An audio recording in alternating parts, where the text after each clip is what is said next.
Happy Mother's Day, and hello again, everyone. I am Gary Gatsa. Welcome to P1's coverage of Round 8, Championship Sunday of Season 12 of the longest continuously running Dallara IR05 IndyCar League, all of iRacing. This is Sim Gaming Expo Classic IndyCar Series. We come to you from Mexico City for the inaugural running of the Grand Primo BJ Manufacturing, which would mimic the 2007 Champ Car race here that was won by Seb Bourdais. And we are already lining up to go racing. We had to change the session a little bit. So there's your starting lineup. It is Hutton, Egan, Schwaber, Hoffman, Garrett, Kinder, VJO, Grosser, Giacometti, and Stanley. And we're doing a standing start today. Lovgren, Aitken, Stumi, Robinson, and Barnacow. So we are literally lining up right now and getting ready to go racing for 105 minutes, I believe, of Mexico City. As always, joining me in the booth is Andrew Wood. How's your Indy 500 weekend been, Andrew Wood?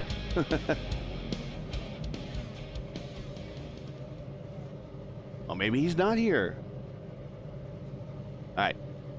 We're going to go racing. We'll see if Andrew comes back.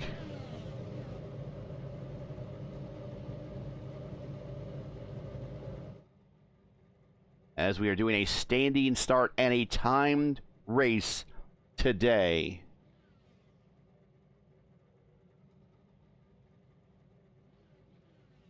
Are you there, Andrew? Hello. There you are. Sorry, I had a button issue that I've now rectified. I apologize for that, everyone.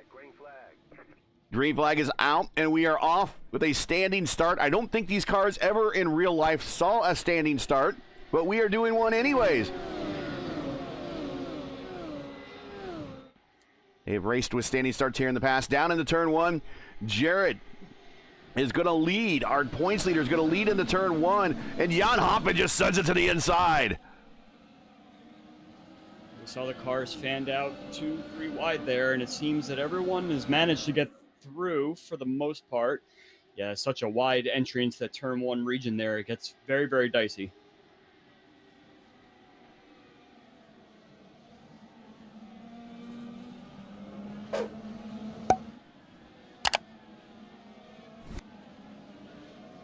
A couple new entrants in the series today, making their series debut. This is the finale of Season 12, an abbreviated season. Next season will start in September. We'll briefly talk about that. The count on your screen for the timer, I don't think is an actual count. So we'll be constantly probably checking with you, Andrew, about where we are time-wise. But I believe that we are about a minute, or an hour 43 left to play here. And I thought it was 105 minutes. Yeah, that would be 1 hour 45 minutes. Okay. Right? Yeah, so 1 hour 45? Okay.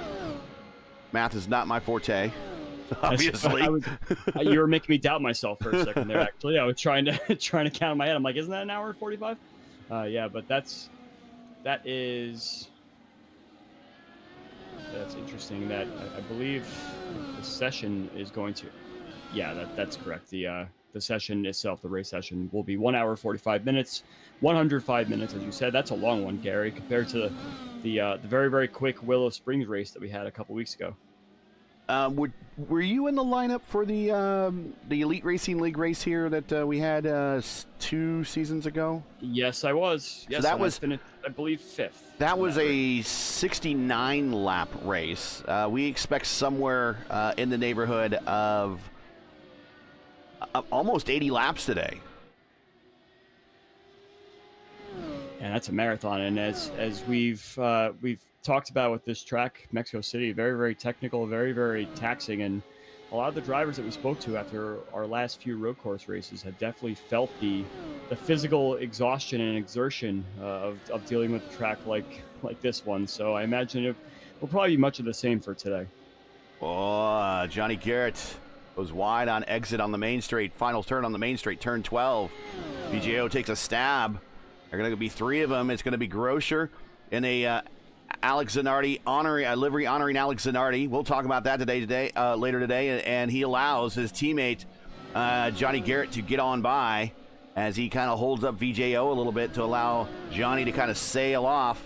But right now, your top 3 is Hutton, Egan, and Hoffman. Schwarber is in 4th.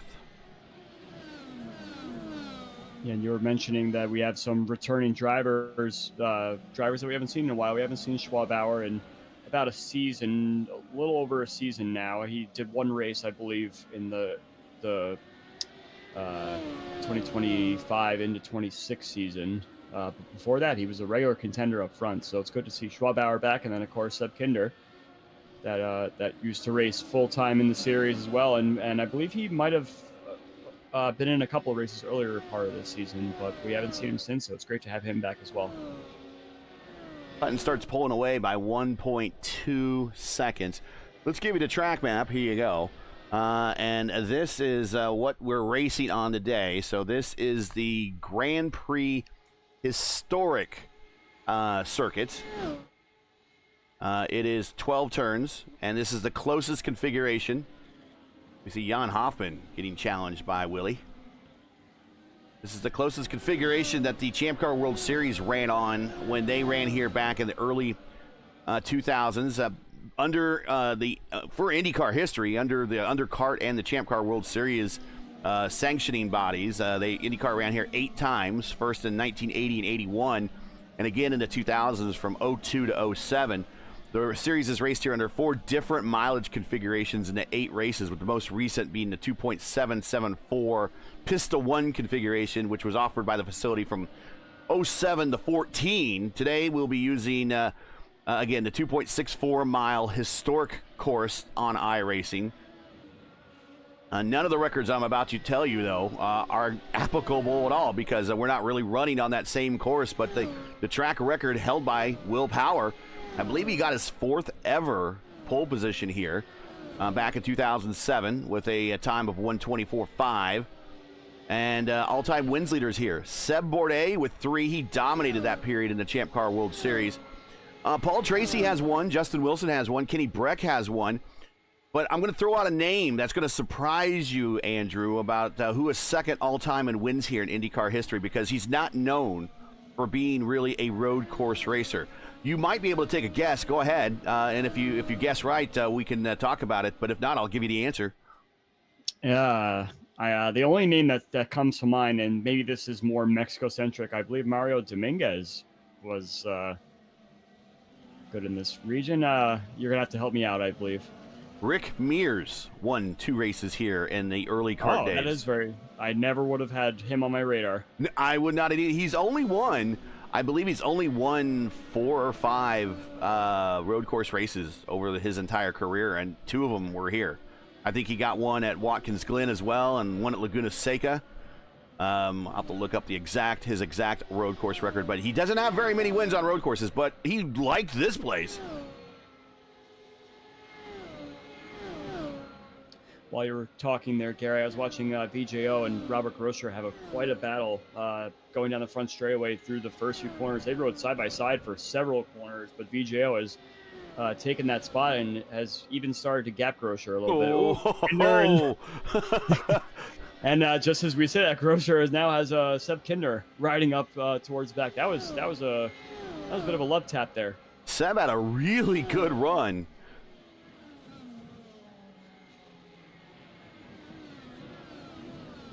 And, of course, Robert in the livery, the old Mo Nunn livery that Alex Zanardi was in at the end of his IndyCar career. Beautiful car that was. Yeah, he just recently, that was the whole maroon, and I think he had the Pioneer sponsorship. Yeah, very, very sharp car. As Hoffman has now in a battle with Willie. Willie gets on by Hoffman. But back to that livery with Mo Nunn. That's when he, remember, he returned to IndyCar with Mo Nunn after starting in IndyCar with Chip Ganassi, then going back to Formula One, where his success, he was in the Williams car, but I don't think the Williams car was entirely up to pace when he got back to Formula One, and kind of suffered there for a little while until his contract ran out and decided to come back to IndyCar.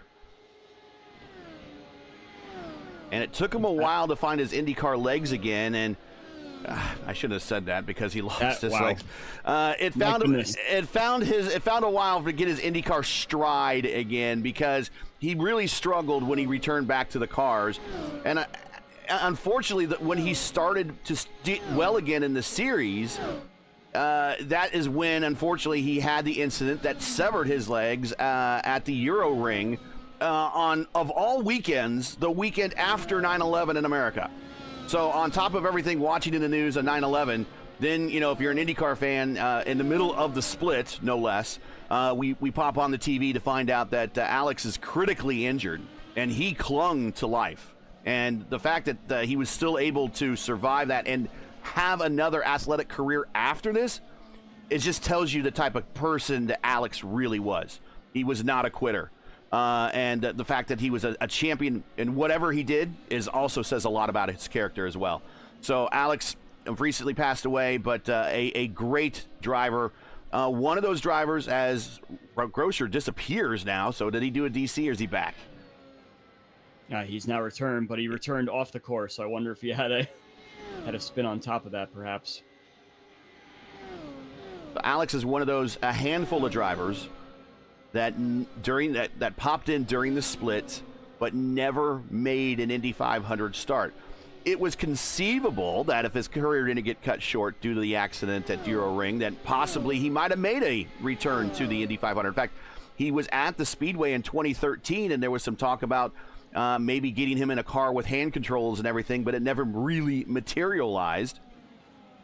But he is one of those all-time great drivers. Him and Greg Moore, Cristiano D'Amata, Mark Blundell, those are all drivers that in this period won at least one race or had some success, never made a start at the Indy 500. Hard to believe that. It's quite a who's who of IndyCar, Champ Car drivers there that definitely we would have loved to see at the Speedway. And as we talk about it now, we're getting ready to watch some practice from the Speedway for the 2026 edition of the Indy 500. This week, not today. Tuesday starts practice for the 110th running of the Indy 500. Yeah, some other names back in the day: Mario Dominguez, Timo Glock. Let's see, Nelson Felipe never got a start at Indianapolis. But the big three for sure are Zanardi, D'Amata, and Moore. Zanardi due to injury. D'Amata, I think he just retired. I mean, there was no health issues or anything. He went to Formula One and never came back to IndyCar. Greg Moore, of course, he was going to be racing for Team Penske in 2000. Probably would have appeared in the 500 when Penske returned in 2001. And it makes you wonder, as we still watch this Willie battle. Oh, a little bit of a nudge. Willie checks the brakes, though, and allows Gian to recover the car, so some good sportsmanship there. But it's one of those what-if stories in IndyCar that what if Greg Moore never died, would Helio Castroneves have 4 wins at Indianapolis? Well, that's to be debated. Kevin Lovegren has gone for a spin. He's made contact with the wall. That could be... Doesn't look like he damaged the car too much. He smacked that wing pretty hard, but... Yeah, he's trying to get out of the way right now. I think he's trying to get out of the way and regain kind of his feel for the course. Car behind him, that is Barnicow. He caught it before getting into the wall. But the back end of that car real loose here. As we are about... That was actually quite a save. Yeah, it was a pretty good save on his part. Tires aren't happy, probably. But we've got about an hour and a half left in this race. Well, we've seen several drivers make comments about the road course and describing them as pigs. And you've joined that club as well. But the pigs have bricks on the four corners of them. So pigs with bricks might be the way we have to go here going forward. This is a 105 minute race that we're having today. That's why the timer is running. We project about 70 to 80 laps. We project about 2 stops every 34 laps or so. 4 sets of tires, 1 in the car, 3 in the pits. It does have a pretty fast pit road speed limit here at 50 miles an hour, which is pretty nice. And remember, these cars have 22 gallons of fuel versus the 18 the IR18 and the DW12 have. So If you're raced here before, or you've seen a race here on the channel by the DW or the IR18s here, you just will note that these will be going longer because they have bigger tanks by about 4 gallons. Yes, and the strategy has been playing with my mind the last few weeks, Gary. As you know, I've always mentioned that your fastest laps are going to be at the end of your stint when empty, but I've been proven wrong, I think, twice in the last 3 races that undercuts do work. It doesn't usually seem to always be that way, but you just don't want to be caught out doing an undercut and then coming out on these very, very cold tires on the sketchy track. You just lose way too much time, and it's easier to defend with an overcut in a similar situation. So we'll have to see how it goes here. This is our first time racing at Mexico City, so anything is really possible at this point. Here are the points coming into today. Jared Ray with the lead over 13 points over Jan Hoffman. Giacometti in third. Grosser fourth. Julian Altena, and not in the lineup today, but he is in fifth. Johnny Garrett sixth. Lovgren seventh. Aiken eighth. Barnicow in ninth. And Stumi in 10th. The points scenarios, as explained to us, Jared has to finish in front of Jan to win. That's all he has to do. Jan has to win and finish at least 2 spots ahead of Jared while getting all the bonus points.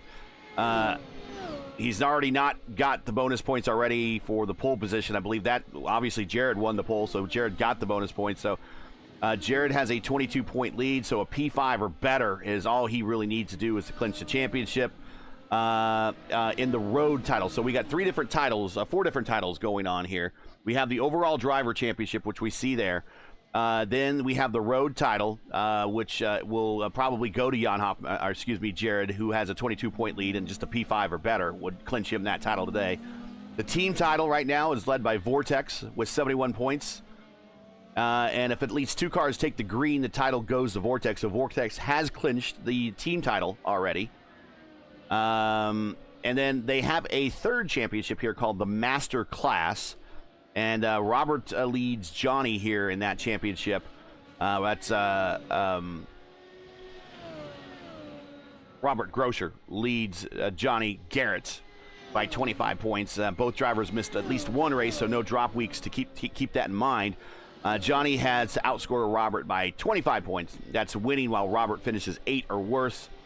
If Johnny finishes P2, all Robert has to do is finish in P14, and we only have, only 14 cars still running, as Willie Schwarber sets the purple lap at 118 flat. So those are the point scenarios. We will talk to the podium, and we will talk to the series champion at the end of today's broadcast. It's always very, very nice to have a season where it comes down to the very last race, and possibly even last few laps if Jan Hoffman manages to get a couple more spots along the way. And I mean, Jared Ray Hutton's not too far off in the distance. It's not like he's really dominating or running away with it. And as we've seen a few times already, it just takes one small spin to upset your entire day. And at Willow Springs, did they ever spin?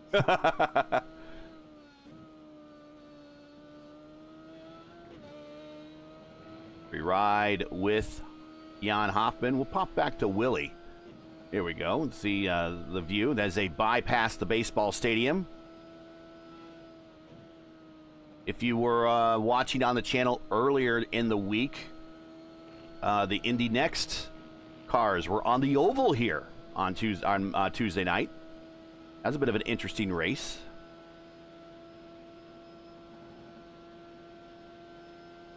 And if you're asking oval, yes, there is an oval configuration here at Mexico City. Thank you for. I thought I was getting ready to ask the question and be like, are you sure you're at the right track, Gary? The NASCAR Mexico Series is actually raced on it in the real world.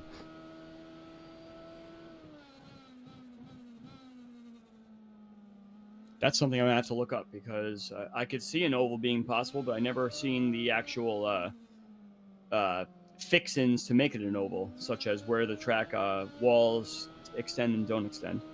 Well, we're riding with Willie right now. When we get to turn 12, that's actually one end of the oval, and you could kind of see on that turn how if it's a constant radius circle, constant radius in terms of its configuration.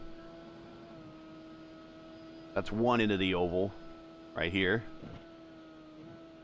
And I believe they're going the other direction. But yeah, it's on the channel for the Indy Next on Tuesday night. Bit of a different race. I saw that on the schedule, and I'm like, whoa, that's different. So it's kind of like when people didn't really realize that there was an oval at Monza itself. Of course, you drive underneath it right before you go through the middle fast chicane there. Yep. And I don't believe they've used that in decades. Oh, that's kind of in disrepair. Yeah, there's a whole portion. There's part of it you could drive on that I think they use for like historic type stuff, but there's a portion of it that's, you know, weeds growing up through the cracks and stuff like that. Kind of sounds like Nazareth. Nazareth is what you see when you, I don't know if you saw those old Discovery Channel specials of the world without humans. It shows you what would happen to the world if all the humans were to disappear. And then, you know, all the buildings get overgrown with growth and everything. That's Nazareth, unfortunately.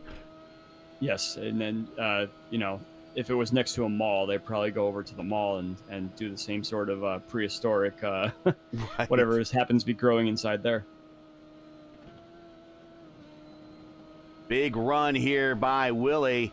He gets to Jan Hoffman's wing. Schwarber actually set the purple lap as he crossed the line that time to the inside, coming into turn one.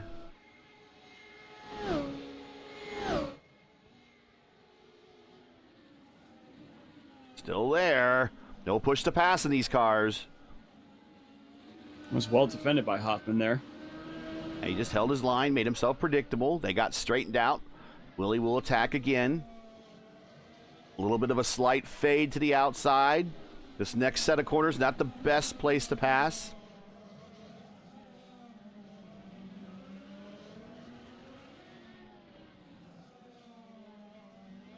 Did you race it in any of the 500s this weekend? I did not.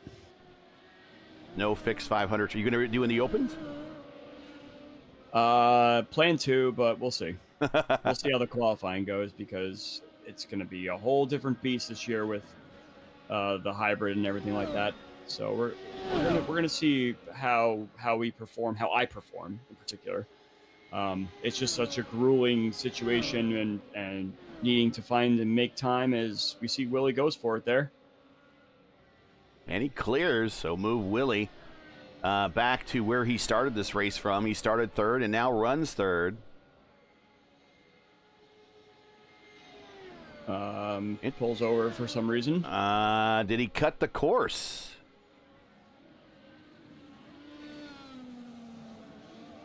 Maybe it's a front straightaway swap drafting situation. Maybe. I doubt that, but you know, that's kind of what it looked like almost. I did notice as we were watching those drivers go down the front straightaway there that Kevin Lovegren has retired. He did take a pit stop to try and repair whatever sort of damage he had gotten from that hit there. He left the pits and then immediately just pulled over and called it a day. So now we're down to 13 drivers. So I think you're Johnny Garrett, Robert Grosser. Hoffman. Four-wheel slide through that corner. Hoffman's hanging on. But you talked about Hoffman. You talked about how his driving style is like early in the race he kind of struggles, and then he kind of finds his rhythm and groove later in the race, and he's normally a lot stronger then. And we kind of seeing some of that now, you think, as Jared Ray goes purple at that time by. Yeah, it's possible, but I think it's just a difficult track in general. So many switchbacks, and this car is not really made to have such sweeping maneuvers like that, and yeah, it's definitely a lot to tame. So I think it's not just a matter of trying to find your way or something like that. I think it's just it's very hard to get a rhythm in a track like this where you have so much stop-start and then a lot of switchbacks and everything. There's no real way to take it easy. If you enjoy P1's coverage of the Sim Gaming Expo Classic IndyCar Series and respect the stream, please do us a solid. Make sure you support us by subscribing. And while you're at it, don't forget to smash like and click the bell so you don't miss out on future P1 iRacing broadcast. As we still continue to watch this closest battle on the race course between Schwabauer and Hoffman.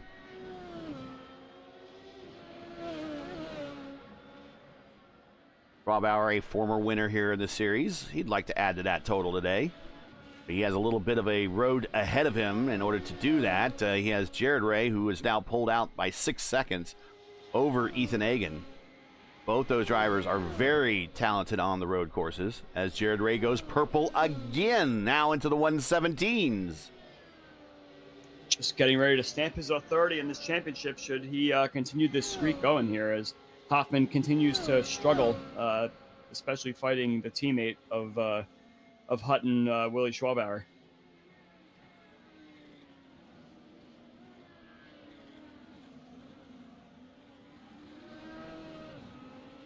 I think on a last lap, also Jared managed to put Rob Barnicow down 1 lap, so we got our first lapped car of the race as well. Yeah, there's Rob right behind him.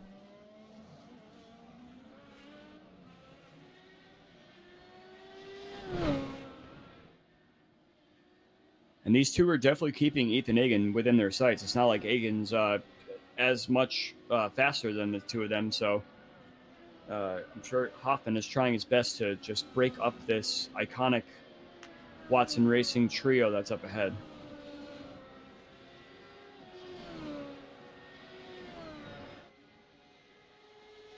Puts out quite a gap on Hoffman there, just in that last part of the S's there. Yeah, he did. Hoffman might have his car set up for less downforce and maybe better on the straights. This is a very long straight here. Couple long straights here. Willie, yeah, purple lap. I imagine that could be possible. Yep. Yeah, Willie definitely used his advantage to get ahead of Hoffman that time around and had a great lap there. And now Hagen is probably getting within the draft range, and it looks like that if Willie were to get that draft, then Hoffman's going to come right along with him.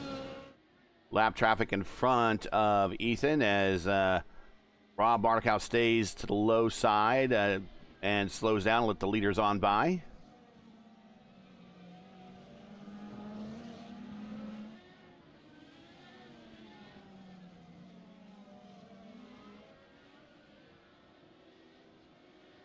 Today's inaugural Grand Primo from Mexico City is sponsored by BJ Manufacturing. BJ Manufacturing provides high-quality machining, welding, and fabrication work in Riverside, California. To learn more, check out their links in the description.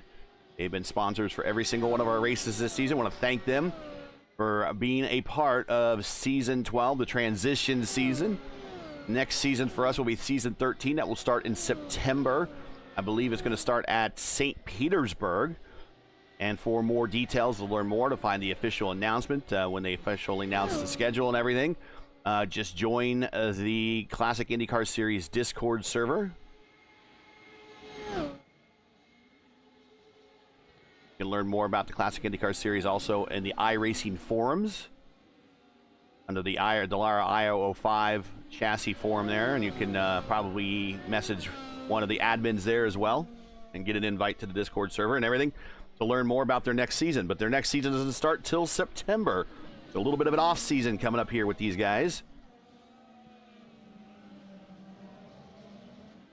It's been a long time coming to have a proper summer break in the Classic IndyCar Series. It just kind of needed some planning and some coordination of certain races to run for a half season and not hurt the momentum of a potential full season down the road. So I think that it's been planned and hopefully executed properly to get this more on a fall, winter, spring rotation.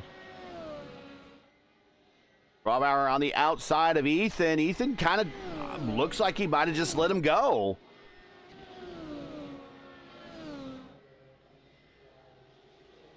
Yeah, I'm sure the two teammates are talking to each other. Perhaps Ethan just wants to have himself a good race to end the season as well, and says, you know what, I don't even want to fight. Just go and take the spot so I don't have to sit here, defend, and possibly make a mistake and cede any time to Hoffman whatsoever. Yeah, I don't want to. This is a long enough race as it is. Let's just make it through the end of it.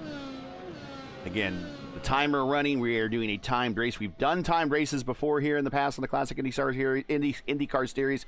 We've also, you notice the standing start. They used to do standing starts here in the series quite a while ago, and so This is kind of a novelty standing start to kind of really mimic when Champ Car was here. They did do standing starts at that time. What do you like? Do you like standing starts? What do you you've done some before? What do you think of those? In terms of me as the driver, or just have them as an I would entity? imagine the answer is different for each one of those. Yes. That's a good guess, Gary. They're definitely fun to watch. We've seen very exciting, just getting off the line. Sebastian Saavedra in Indianapolis. Yes, that's definitely a good example. But yeah, I mean, they're definitely fun to watch. It kind of puts a little panic into the drivers and shows more of their human side for reaction time and preparation and everything like that. So fun to watch, but then that panic goes on to me as a driver when I have to do it myself. And I'm not terrible at them, but I would prefer the rolling starts. Now, let me. How about you, Gary? Well, I tell you what, I'm awful on road courses, so I do not like standing starts anyway. So I'm not a fan of it, but they are fun to watch. And in some races we've seen on the channel that of the leagues that do, we do have one league that we have been broadcasting for a while, the Formula Indy Series, and they all do standing starts for all of their races on road courses. That's definitely one of the more exciting portions of the races when they do the standing start. And we have seen calamity happen in those particular races. And I will give these guys credit for not doing a lot of standing starts and not a lot of experience doing standing starts. That was an incredibly clean first couple of laps for all these drivers in a car that doesn't really do standing starts very well. Yeah, we've actually seen more drama and issues on the rolling starts in this car on the ovals than we saw in the standing start. Now, not to knock it at all, of course, but yeah, I in my mind, I had thought that perhaps there'd be a little bit more drama. But great job to all the drivers. Hats off to you guys for getting it done. Yeah, good job, guys. Good job. Now, let me transition to the next question. iRacing, basically everything's two wide rolling starts. How do you feel when you get into those special Indy 500s with some leagues that decide to implement a 3-wide start?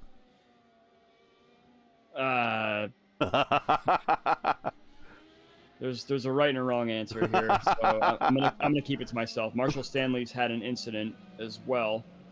Yeah, we just saw some smoke puff. Yeah, so he's on the pit road. In the S's, I think he got high-sided on one of the curbs, and that allowed Robert Grosser to pick up that spot. So yeah, Marshall's going to come in for some possible repairs here. Now, if you say you don't like 3-wide starts, I mean, there's only one race that IndyCar, the professional drivers, do a 3-wide start now, which is Indianapolis. Now, if they had the 500-mile races that they did, so typically in IndyCar history, the 500-mile races are 3-wide starts for the most part. There have been some exceptions during the kart era. I think that did go back to 2-wide starts, like at Michigan and Fontana.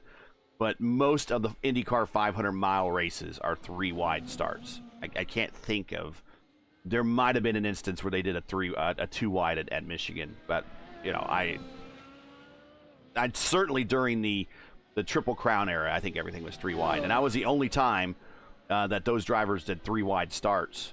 And even those drivers tell you, and if you talk to the real IndyCar drivers now, they would tell you 3-wide starts make them nervous. And we've had 3-wide starts in the Classic IndyCar Series, Indy 500 as well. Yeah. That's a staple in this series.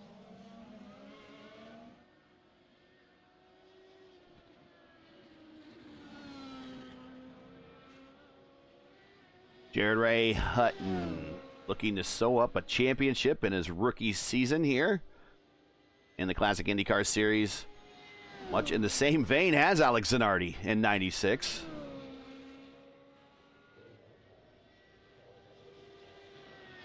I will admit, I was not a big Alex fan in 96 or 97.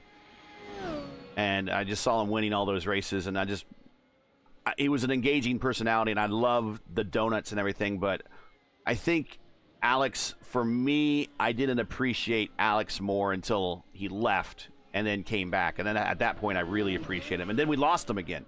And then, you really then appreciate, and you find out that you think about, of all of his accomplishments, that, and you can say that he's one of the all-time greats in IndyCar, but there's that huge asterisk there that says never participated in a single Indy 500.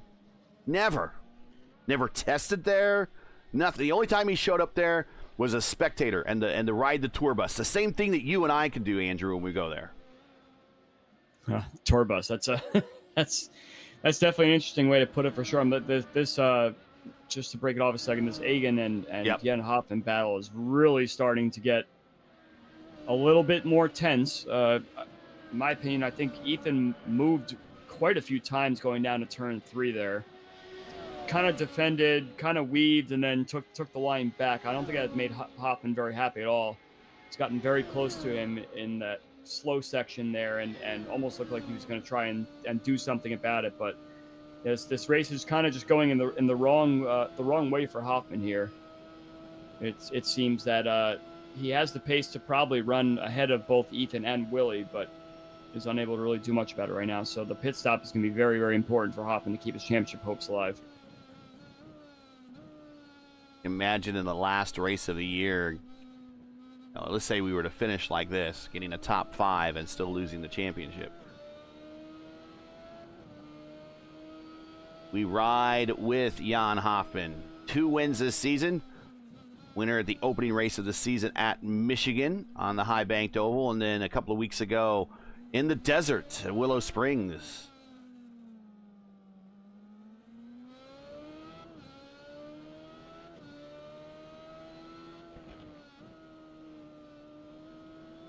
Just watch Jared Ray do a lap around here. Just uses every curb, every little tiny blue runoff area there. I believe he actually might be stopping to do a pit stop right now. Yeah, he's headed to pit road right now.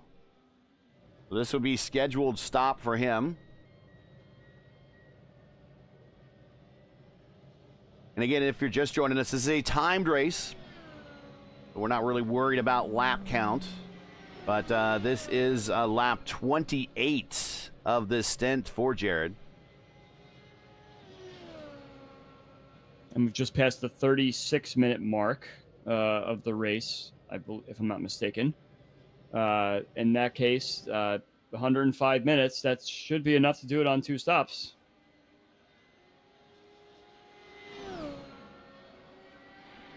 Now we've got about a minute, hour and 9 minutes left to play.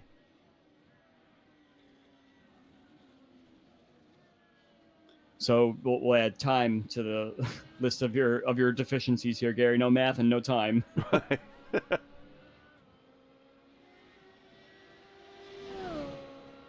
We have to be time travelers. We had just 1 minute left in the race. Right. We'll be on our last lap, actually, the way that they're turning laps right now. Lap times, we're looking at about 1:17s, 1:18s. Fastest lap of the race is a 1:17.7, set by Willie, who is currently in the lead now. As he picked up the lead, he's staying out. He's going to go long. Still no one blinking from the front to take a pit stop. I would have thought maybe Hoffman tried an undercut, perhaps, but there's no guarantee that would necessarily work, so they stay out one more. Imagine if Jared was pitting, then he's got to be getting close to the end of his fuel tank, but perhaps these guys are just waiting to the last second. So Jared came out, I believe he's behind Seb, right? Yeah, Seb's just up the road from him there. Yep. There we go.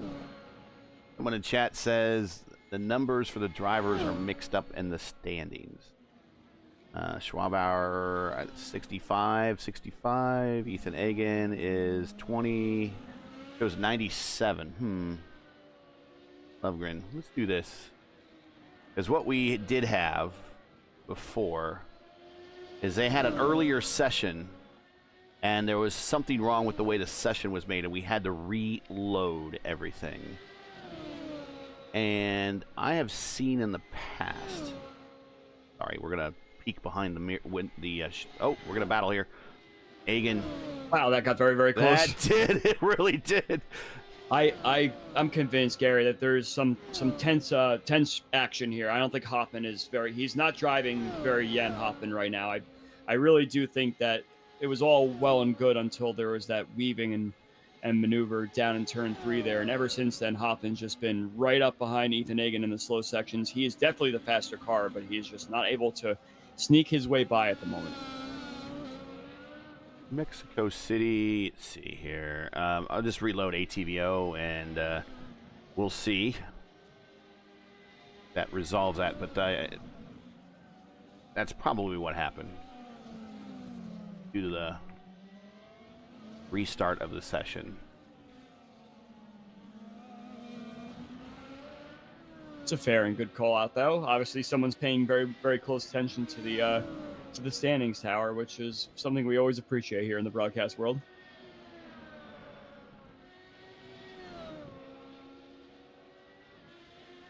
This time, Egan pulls out a little bit of an advantage going through the last part of the S's there.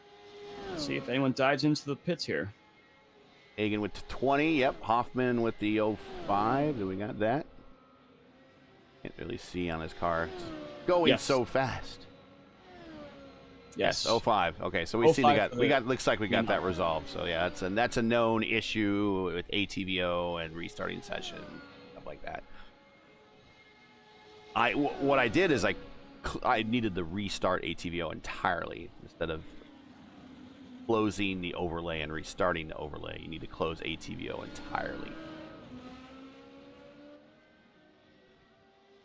Andrew Aiken, pit road. I think this might be scheduled. Maybe he didn't have an issue. Yeah, he's just entered the pits on his own power. So scheduled stop for the Aero X driver, who actually almost entered sideways.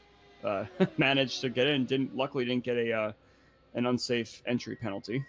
That is a pretty high speed entry into this pit as well. So, and you got to slow these cars down very quickly. Actually, down and away. I think he might have gotten an unsafe entry penalty. Did you see a black flag on the? I don't have, but he had a 52.4 second pit stop, but I didn't see a black flag in timing his scoring. So I don't know. That's almost indicative of a possible penalty. He did spin on the entry, and I'm not sure if iRacing gives a penalty for that. It looks like it possibly could have been that, but regardless, Andrew Aiken has now had a long pit stop, which is going to put him even farther back than I'm pretty sure he would want to be right now. 15 cars started. Mike Wayne Robinson is out in 15th. Caven Lovegren is in 14th. Caven is in top 10 in points. He still should finish in the top 10 in his rookie campaign here in the Classic IndyCar Series.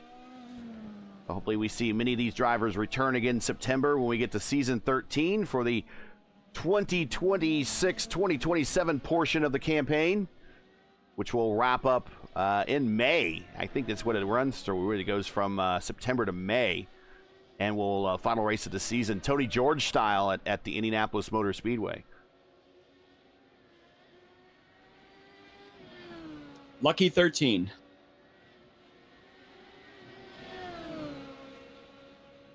Hoffman's trying it again. He has a much, much better run this time. So I think Hoffman's... Oh, it just gets pinned down to the inside. There's nowhere to go down there, yeah. That's very unfortunate. Hoffman had the best run he had yet going into the final corner there, and it's just... I think it's just too narrow. That's probably what the problem is. Still watching this battle. A little bit of a weave to the inside. He's holding his line, though. He's not blocking. He goes defensive. They're side by side in the turn one. They're still going to be side by side to the next left-hander, and there is contact, and that sends Egan around. And maybe we saw that coming. I don't know, but he could have got. He did not want to let Hoffman go. Hoffman knows that he needs that position, and he's fighting for it today. Elbows are out for Hoffman. Yes, and it almost kind of was predictable that if the two of them were going to get close to each other, there was going to be an oops kind of moment. Perhaps nothing looked too egregious there, but I don't think that Hoffman was going to be playing nice, trying to make that overtake there, especially after he had gotten so close just before that. But Hoffman now owns that spot. Stumi has taken his pit stop as well. He's back on the course now. Willie is coming in.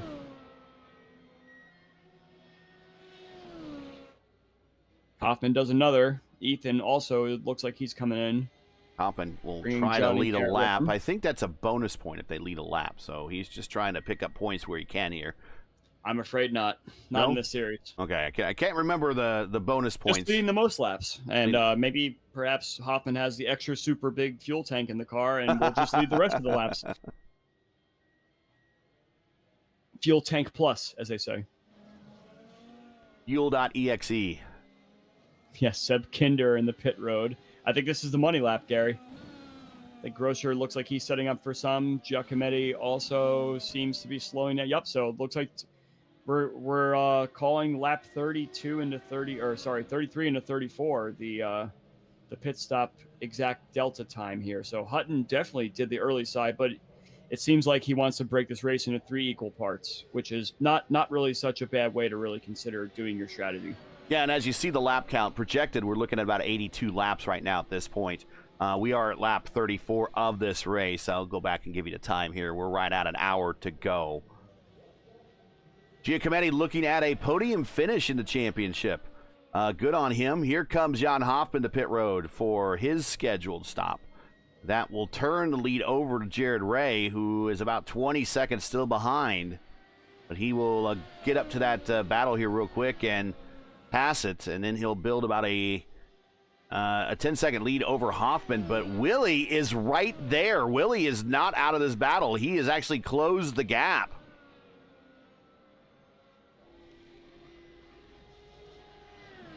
So perhaps maybe undercuts do work, Gary. You see Willie a second and a half behind Hutton. Remember, Hutton had about a 6-second lead at one point.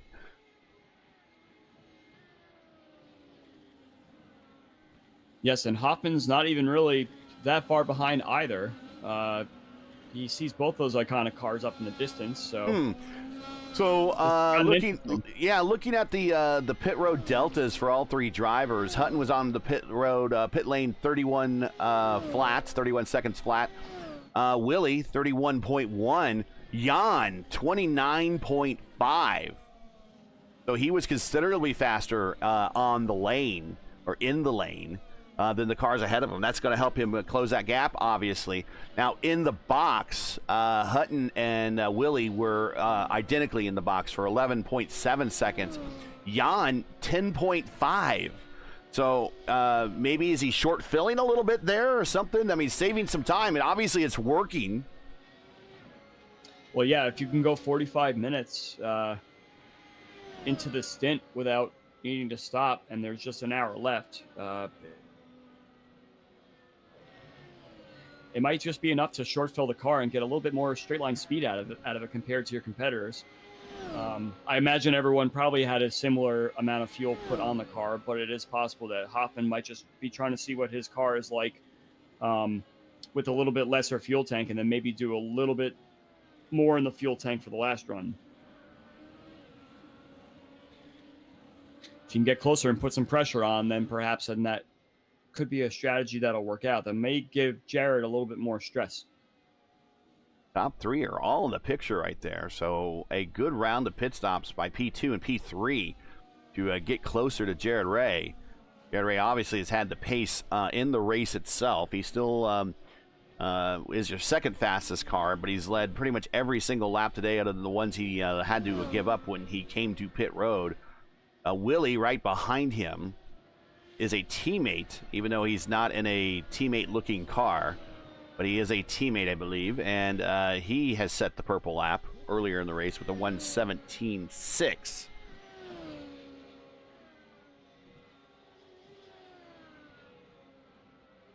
If you're just joining us, this is P1's coverage. Championship Sunday. It's round 8 of 8 of Season 12, the transition season of the Sim Gaming Expo Classic IndyCar Series, coming to you from Mexico City for the Gran Primo BJ Manufacturing, where we have completed, we got about 57 minutes left to play here of a scheduled 105-minute race. If you enjoyed P1's coverage of today's race, make sure to smash that like button, subscribe to the channel so you don't miss out on the next race, and ring the bell. The next race for us here on P1 will be our Monday night open wheel doubleheader. Race 1 starts at 8 p.m. Eastern Time with the iRacing IndyCar Open Series They will be sure where they're going to be this week, but the iRacing Indy Next Road Series, their top split will be at 10 p.m. So if you like what you see here today, open wheelers on road courses, IndyCar style open wheelers on road courses, and you will like to see what we have on Monday nights right here on P1. Can I put you on the spot for a second, Gary? Put me on the spot. 105 minutes. When would the halfway point be for 105? Are you putting me on the spot? I'll give you a hint. We're almost there. So 52 and a half. I had to use Very the old good. calculator. That's why I have the calculator app open. Oh, no, you cheated. I wish there was like a little applause soundboard button I could push, for the broadcast. We do not want a soundboard in this. It'd be all applause and boos and other types of other types of sound bites that eventually we will probably eventually get in trouble for. Yeah, the mushroom cloud noise when there's contact like between Hoffman and Egan last time. That probably would kind of lower our professionalism sense a bit. IndyCar Open Series this week, they will be at Indianapolis. The Indy Next Road Series will be at Sebring this coming week on Monday night. Indy Oval Series Tuesday night will be at Nashville Super Speedway. Some of those fixed guys will be happy not to be racing on something that isn't Indianapolis for a while. Definitely get the Indianapolis hangover. It's real. Let me tell. I mean, even from the broadcasting point of view. So, this weekend we had the fixed Indy 500. So we did a broadcast for that. We'll do a broadcast for Open on next Friday, and then the following Saturday we have IIS at Indianapolis. So 3 straight weekends of pretty considerably long Indianapolis races. And I'm from Indianapolis. I love the Indianapolis Motor Speedway. Of course, I love IndyCar racing, but you are right, there is an Indianapolis hangover for a lot of sim racers at the end of all this. If you race in all 3 of those events, you're just like, I've seen enough of this place for a while. And it's a good thing that really we only see it once a year, unless you're in the Elite Racing League. And we'll revisit Indianapolis one more time in October for a 500-mile race, but the only other time for a lot of the people that you'll see Friday night for the Open Series will be the PRI Hoosier 500 in December.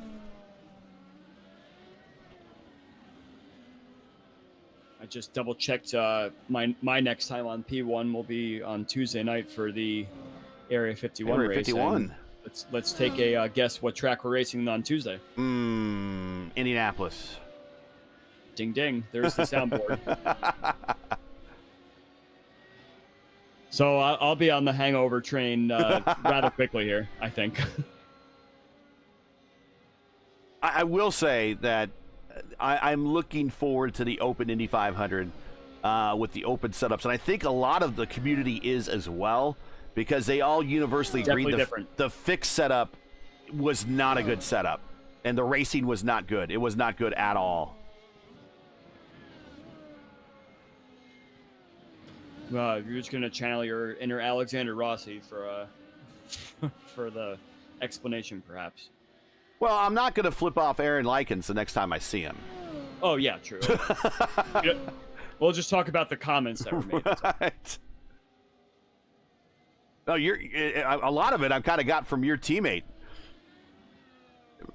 Robert's a ray of positivity when it comes to the fixed setup.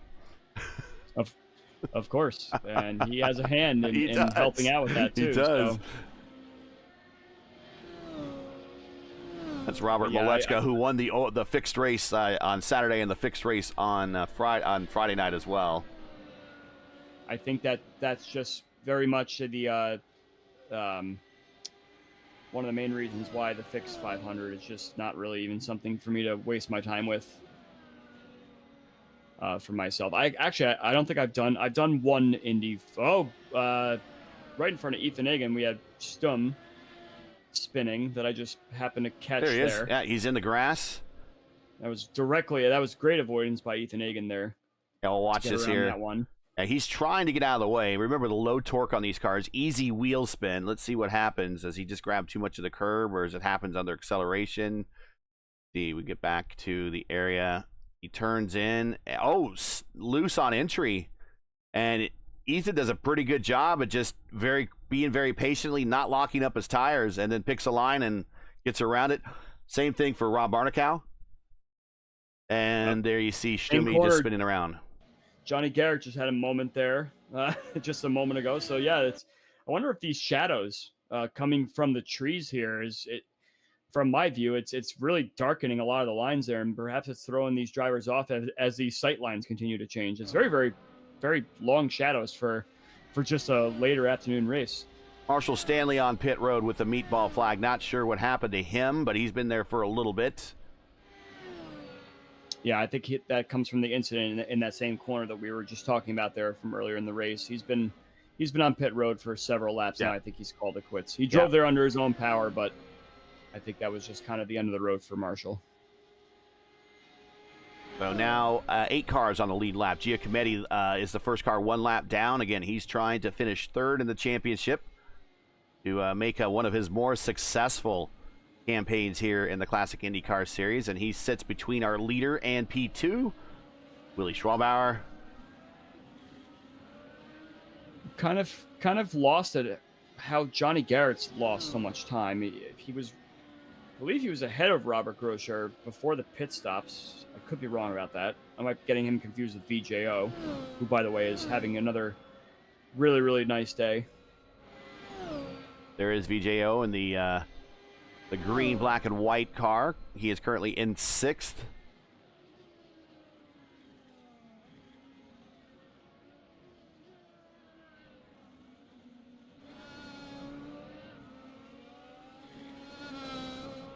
Going back to see if Johnny had any incidents, I do see 2 laps. He had nothing counted, perhaps a off-track penalty or something like that. But I don't see. Yeah, his pace is just very indicative of kind of that middle of the top 10 run right now. I thought he was a little bit higher, but perhaps that's just kind of where he is right now. He was right behind Robert when he had that little sideways moment there a couple laps ago.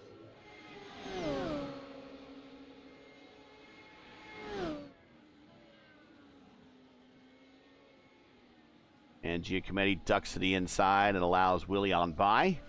Now Willie is by Giacometti. Now he can set sail if he can catch him. Hutton is pulled out to about a 4.8 second lead now.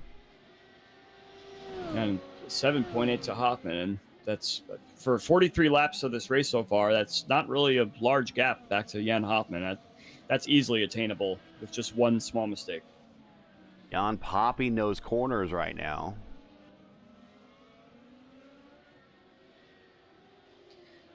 Let me go back to your trivia before, Gary, about Rick Mears. Do you remember what years those were and what configuration that might have been? 80 and 81. Find more information about it here. I'm curious about which because I assume that baseball field that they're all going by now was something different, I imagine. The 80 race was on a 2.48 mile configuration, and the 81 race was on a 2.5, so I think maybe one less chicane or something to make the difference in between the two. The best place to look and find out exactly, I use 2 websites a lot for historical info. Racing.reference.info is a very good site for race statistics if it's in their database. And then if you want to see race track configurations over the years, racingcircuits.info has all of that. With you'll have a track map, and they'll show you how to diagram changes over the course of history. So I would go to racingcircuits.info and see what configurations were in use in 80 and 81, and that would tell you an idea. I think they were considerably different than what we're on here today. Not sure it wasn't as billiard table smooth as they say for F1 circuits back then either.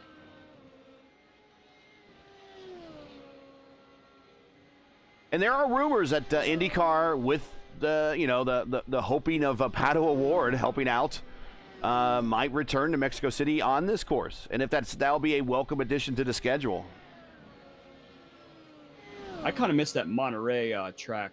They raced. I think that was Zanardi's first race back, if I'm not mistaken, right? Or was that 2002? Monterey. Oh, the Mexico Monterey one. Yeah. Yeah. Let's see. That was a neat little track. Also, it was a bit tight, frankly, but I remember that first race. They had a lot of random people spinning out in the final corner or digging up some asphalt in the final corner. That's how I remember that one. They had 6 races there under basically kart or Champ Car World Series. Cristiano Amato won twice. Bourdais won twice. Tracy won once during his title year. And Bruno Junqueira won in 2005.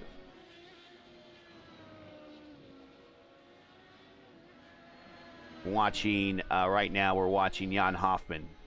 As there are well, here's a close battle.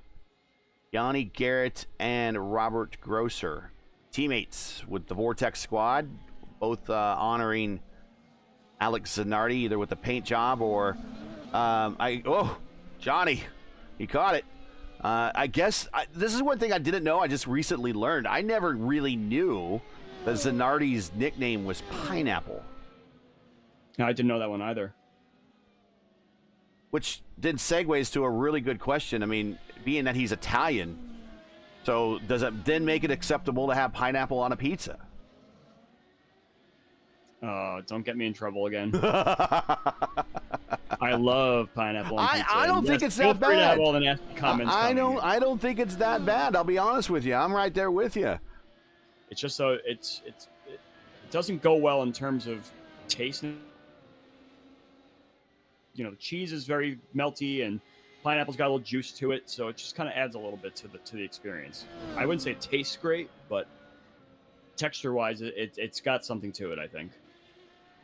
I don't think it's all that bad. I hope Julian's not listening somewhere, because I think he would have an opinion. Julian always has an opinion. Just, that's just the fact of life. Now I'm just thinking back to when he was eating those ribs during the race. During the race and winning, yes.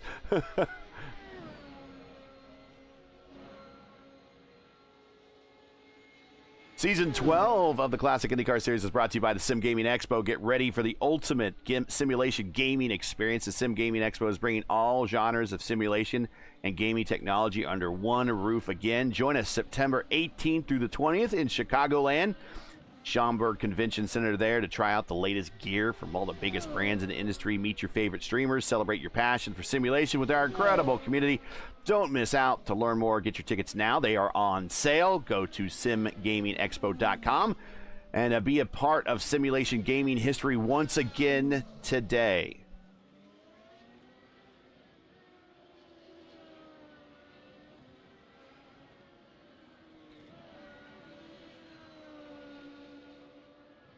And in the ever-continuing saga of Andrew's travel plans, we talked a few races ago about me potentially attending this year, but I've recently started a new job, and my time off, unfortunately, is very limited right now. So I'm going to have to pass for 2 years in a row now, unfortunately.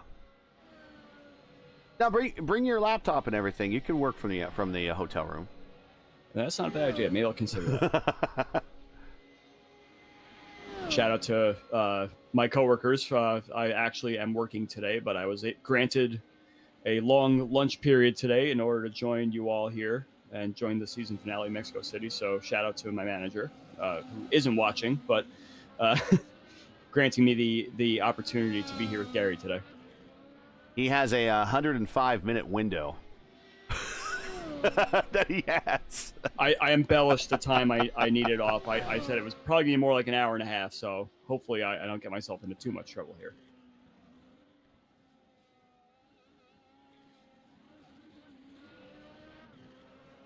And happy together again. We'll get to that one here. Robert Grosser and Johnny Gator. I do want to mention Happy Mother's Day to all the mothers out there. The hardest job in the world, right there. Oh, Garrett's got to run now. Grosser kind of went wide there in the last corner. Garrett was on the optimal line, I think he's going to get him even before the brake zone. Remember, no push to pass in these cars. This is all horsepower and momentum. And Robert slides on by. Johnny slides on by Robert and gets the position back. And just to piggyback on your Mother's Day wishes there, Gary, that is just a U.S. thing for this weekend, at least. Mother's Day, I believe, is in a different time of the year in Europe. I think it's earlier in the year, if I'm not mistaken. Mothers deserve more than one day anyways. Of course, yes. Yes, they do. You could fact check me on that one, though. I want to say it's in April. March or April, I believe.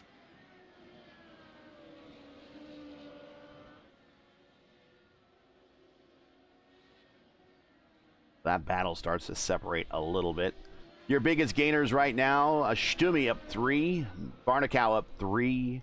But that's it. I mean, most everyone is either right where they started or up 1 spot. Not a lot of movement out here. Again, that's pretty typical for these cars. They don't race very well on road courses. They do a good job at putting on good efforts out here. This is the inaugural running of this race. This track is fairly new on the iRacing service, out within the last year or so. Of course, the only real reason we have it is it showed up on the NASCAR schedule. I'm telling you, Andrew, if this didn't show up on the NASCAR schedule, we probably wouldn't have this track. We'd still be waiting for it, probably. Hard to argue with that. I would say in the next 10, 15 laps or so, you may see a battle brewing for P5 with Seb Kinder and VJO. Kinder is running just a couple of tenths slower than VJO right now, and the gap is only 5 seconds. So perhaps as we get close to the next round of pit stops there, this battle could heat up as well.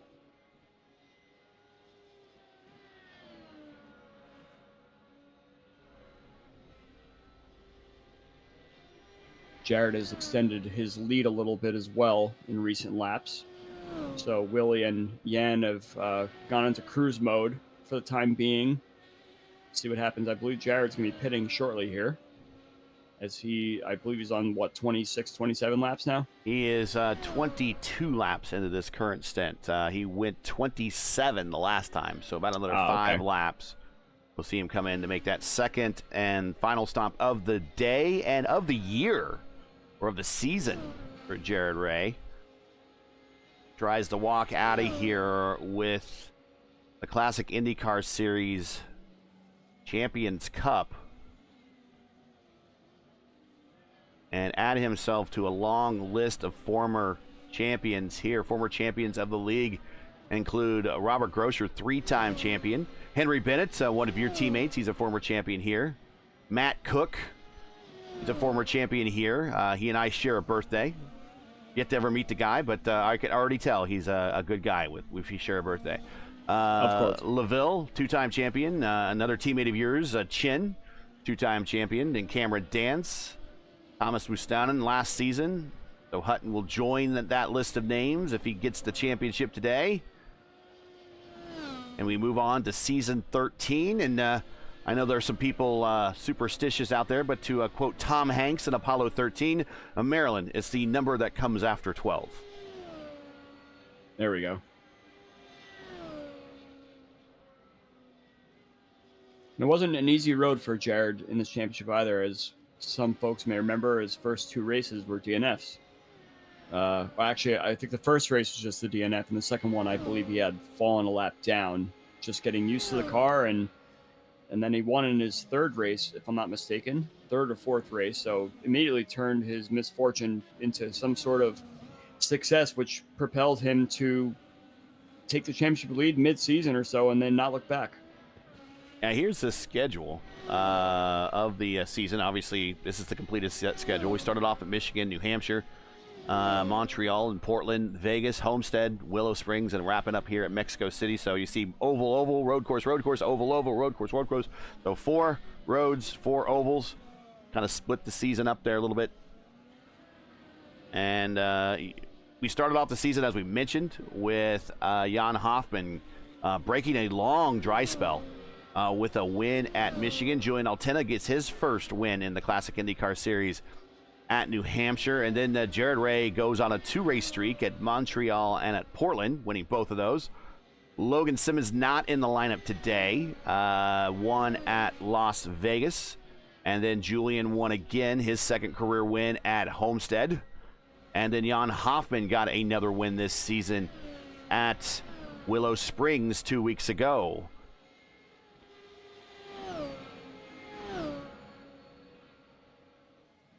And now we have Hutton coming up to Robert Grosher to put him a lap down. Robert's going to try to make that car as wide as possible at this point. Maybe we see Jared come to pit road, though, and just not worry about it. Quite possible. It's falling right into that 36-minute window, which he did last time. We have about 36 minutes left in this race. So I believe... actually, I think it was 38 minutes he came in last time. Just trying to split this race into 3 even segments here. And, we saw Rob Barnicow take his probably final pit stop just on this past lap. He's down and away.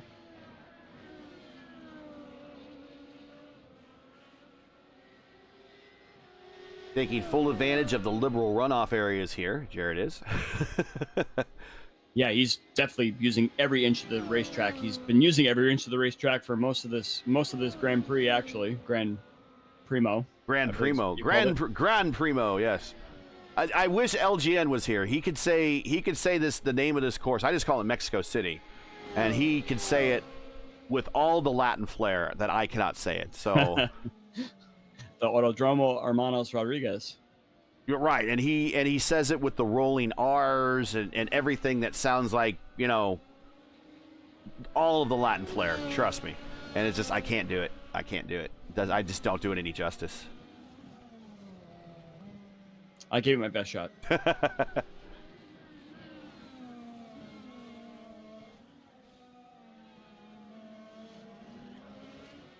Next up on Jared's lap list will be Johnny Garrett. As you saw, he battled Grosser a few laps back.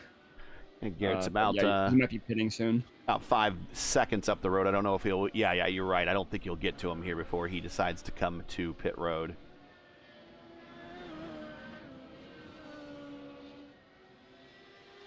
Slightly different rule set with the IR05. No push to pass. No multi-compound tires either. All single compound. As you mentioned, that you call them bricks. Yeah, that's kind of not quite the hockey puck of the Lotus 79s, but they pretty much hard tires all the way around, no matter how you look at this car. Now, they did, when they run this car for real back in the day, they did have a form of push to pass available. It was just a bit of a cheat. It was a bit of a blip on the fuel mapping that turned the engine mapping up one additional step. That was their version of push to pass. Is there a special name for that? I do recall something like that, but I think they just called it. If I seem to remember, I think they just called it the button. Can I hit the button? The button's available to you. You heard him say in the radio and everything. It's a technical term, obviously. Yeah. Only a race car driver's nomenclature right there. It's the button. Okay, yeah, the button. Yeah, now that you say that way, that brings back memories of Paul Page saying it, or Parker Johnstone even saying he's on the button.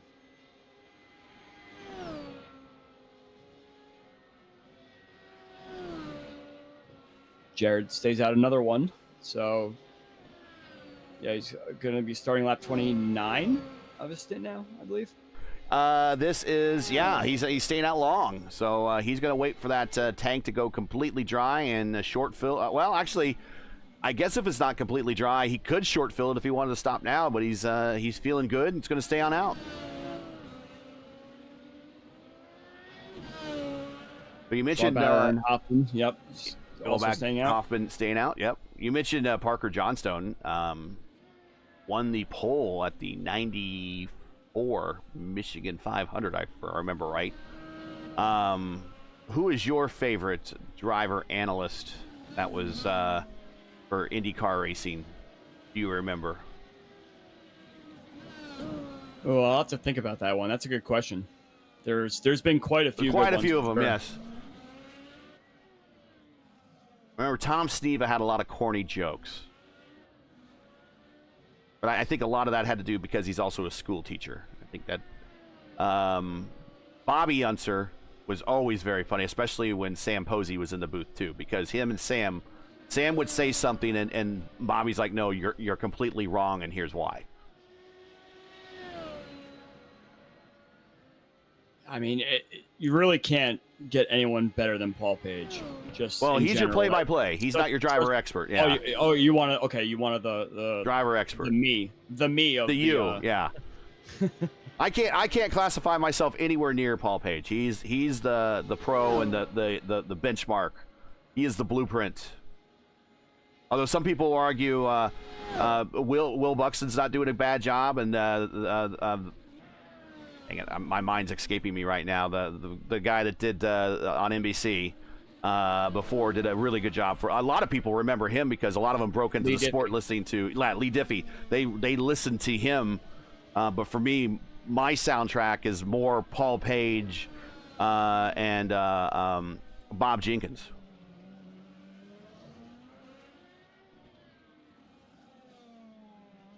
Paul Tracy as a driver expert was pretty funny too. Until he let his personal fetishes out when he was talking. Yeah. Liking shoes. I'll stop there, but you can find it on YouTube. or how about Derek Daly with the Catherine Legg incident? Yes.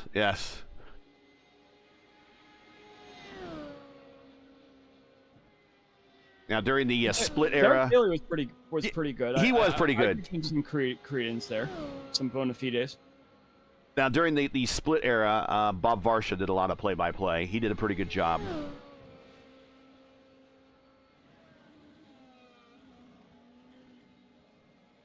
Definitely classified Bob Varsha as a better commentator for the Indy cars than F1, I think. I would agree to that.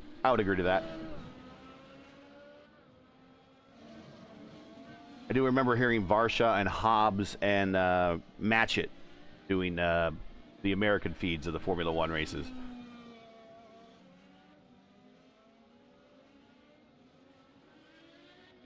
Of course, I think it was Varsha that had to call that opening lap for the US 500 before they came to the green flag. I think that was him on the call for that one. Yeah, it was. Yep.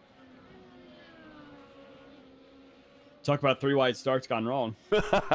Well, it's happened before at Indianapolis too, but that was extraordinarily bad timing for the stars and cars of the IndyCar Series.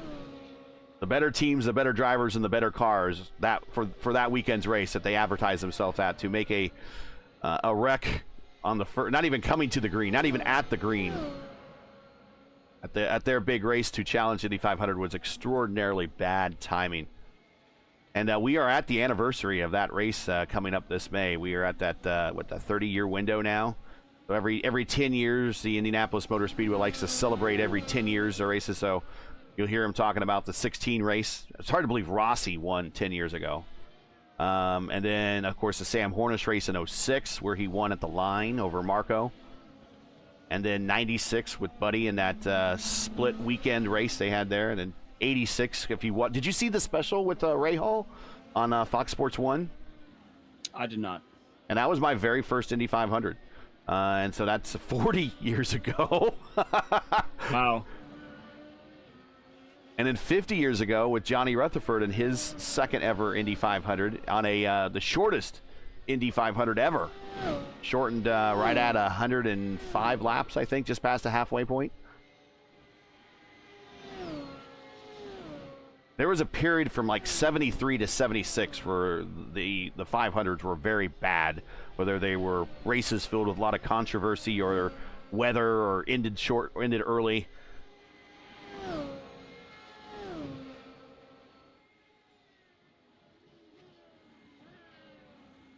Was that one of those 500s a year that there was the crash on the start and the tire went into the stands or something? 73, I think that was when. That was 73? Yeah.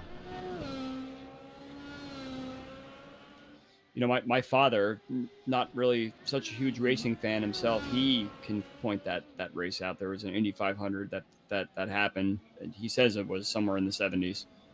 So for him, that must have been a really, really bad incident at the time for someone that's not really such a big racing fan to point something like that out.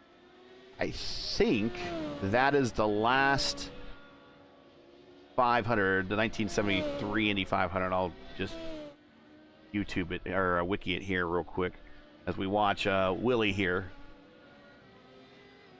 I think that's the last 500 that had a fatality during the race. I think that was Salt Walter, and they also ended that race early because of rain. That was Gordon Johncock won that rain.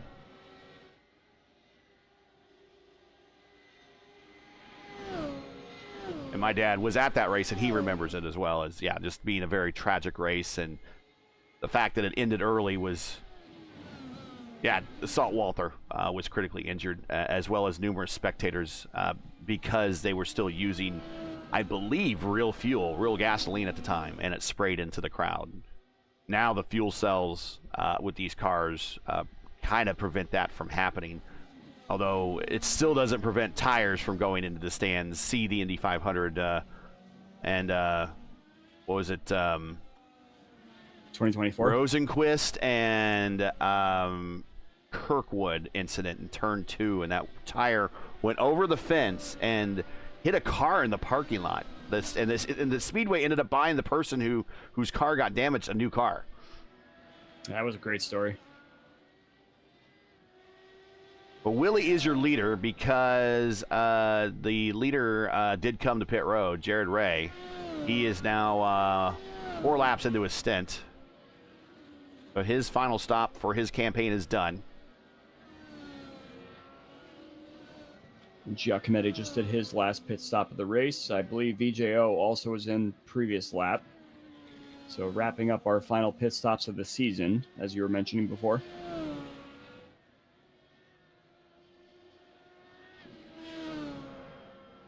Just add him to the list as well on pit road right now. Here in the Aero X squad, he's down and away, moving on out.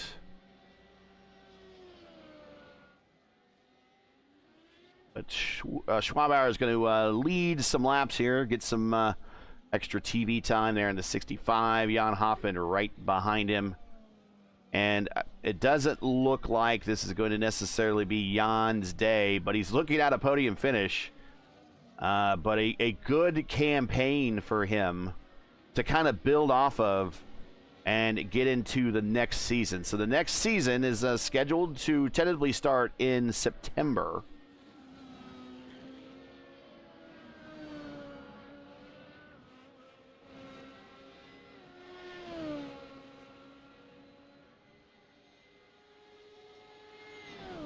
And right now, the schedule as it is September 27th will be the opening race. So to learn more about that, what you want to do is hit one of the admins up on the iRacing forums in the IR05 forum. And they have a lot of posts in there about the Classic IndyCar Series. It's a great way. Message them there. I don't think they have a public invite to their Discord server, but if you have interest in getting part of the league, you can get into the Discord there. And we don't have a super official schedule that I can announce, but everything at least has tentatively been announced, and I would pay attention to their Discord for all official announcements. You could sign up and be a part of the next season. This is an open setup series. The car is not free on the service like the DW12. You have to buy this, but this is a legacy car. I think it's right around $5. I mean, if you already can afford the $5 or the what is it, $30 a month, or that's $30 for 3 months, so $10 a month for iRacing. You can certainly afford another $5 for the car and whatever the tracks. Right now the tracks are St. Pete. You'll have to buy Legacy Phoenix, which I don't know if you have to buy that one. Kansas, Indianapolis Motor Speedway, Jerez, Iowa, Nashville Superspeedway, Detroit, Pocono, Portland, Motegi, Legacy, Texas, back here again in Mexico City, and Willow Springs again. looks like that might be the schedule. That's all tentative. Don't quote me on any of that. So really all you need is the car and the tracks, and you're good to go. And the open setups. And this car has been around for so long that you probably could find setups out there as Robert gets out of the way of the 05. You can find plenty of setups out there.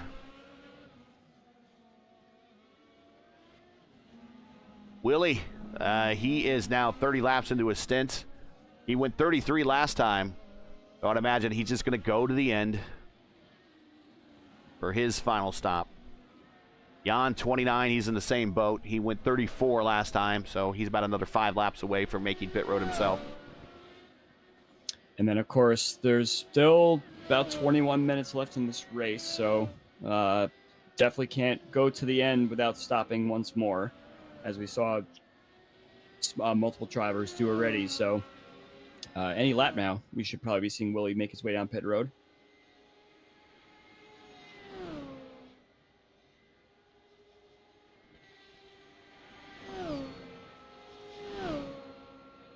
And don't forget, here comes Hoffman. And we go to Hoffman right there. We hear the pit lane alert. He's on pit road.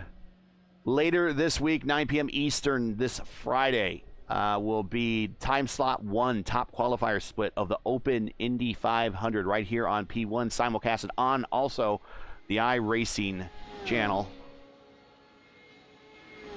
YouTube channel. So check that out, 9 p.m. Eastern this Friday. The Open Indy 500 time slot 1, top qualifier split. And maybe we see Andrew in that. Ooh, stay tuned.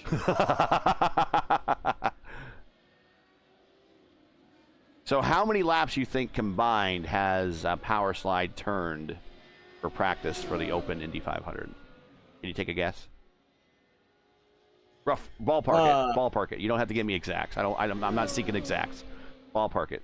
We in the thousands? Yeah. Okay. I would say at least 1,000. 1,000. Okay.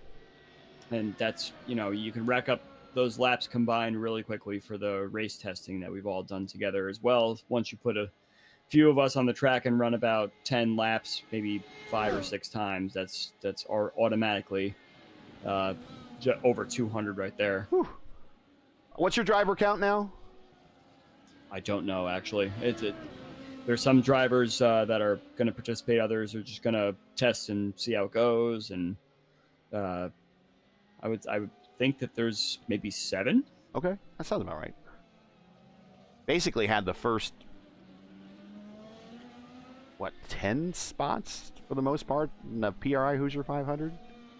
Had the front row. I think it was 5. Yeah.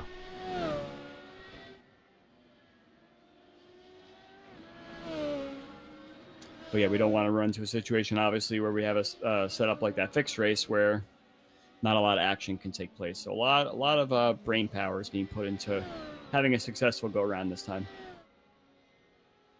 Getting into the finite minutia tweaks of the setups now, I would imagine. I think Willie's coming to pit road. Yes, he is. Slowing down at the apex of the corner, making pit road lane. Now he's at the pit road speed limit at that yellow cone, and now he looks for his pit crew. Now, in his view, in his car, he will actually see his pit crew animated. We do not see that here in the replay or in the live feed. You'll see the car. He's not going up on the jacks. He's going fuel only.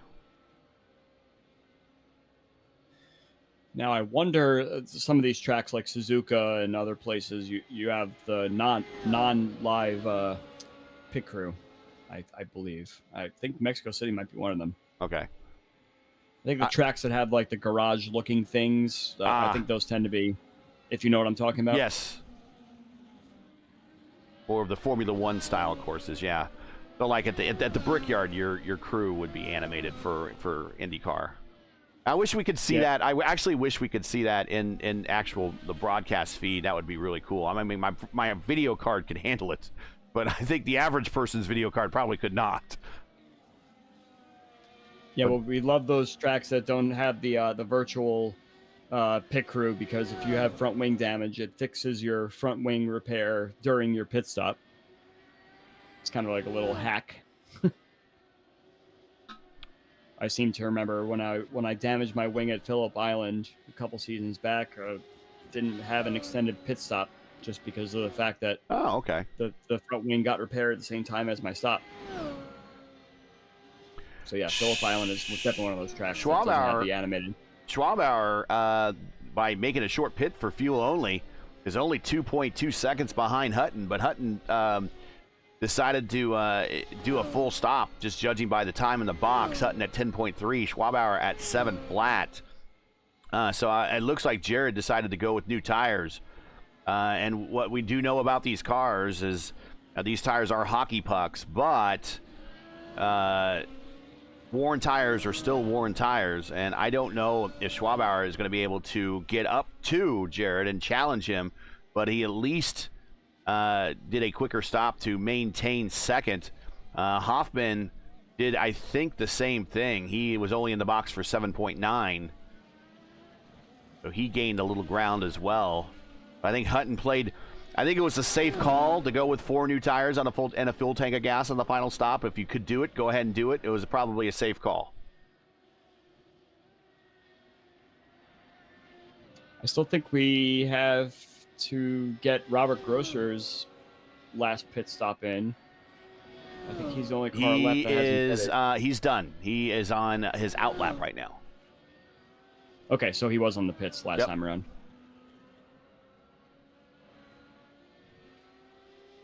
I was just slightly behind, Gary. It's okay. It's okay. It's a light production day. Final race of the season. Yeah, very much so. 15 cars. 13 still. 13. Actually, 12 still running actually out there. And there's really no close battles to watch. So we're just kind of filling it in with making sure the camera is showing something good. And kind of talking about IndyCar history, what's going on in the community, that type of thing.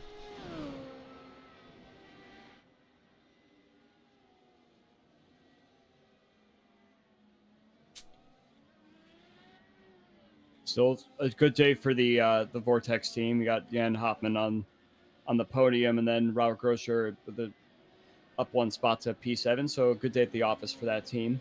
Marshall Stanley, unfortunately, retired early, so not so great for him. But for the other 2 drivers, the full-time drivers at least, might be a better day for the Iconic squad, because I think Schwabauer is an Iconic driver, is he not?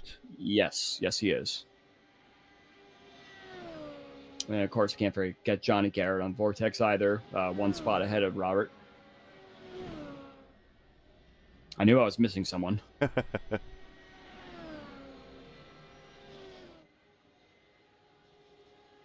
If you're just joining us, you're watching P1's coverage of Championship Sunday. It's round 8 of 8 of Season 12 of the Sim Gaming Expo Classic IndyCar Series, coming to you from Mexico City for the inaugural running of the Gran Primo BJ Manufacturing. We're currently, our points leader, Jared Ray Hutton, is leading the race with about 13 minutes left to play. This is a timed race. And if he wins, he will clinch the championship for Season 12. Make sure to smash the like button, subscribe to the channel so don't miss out on the next race.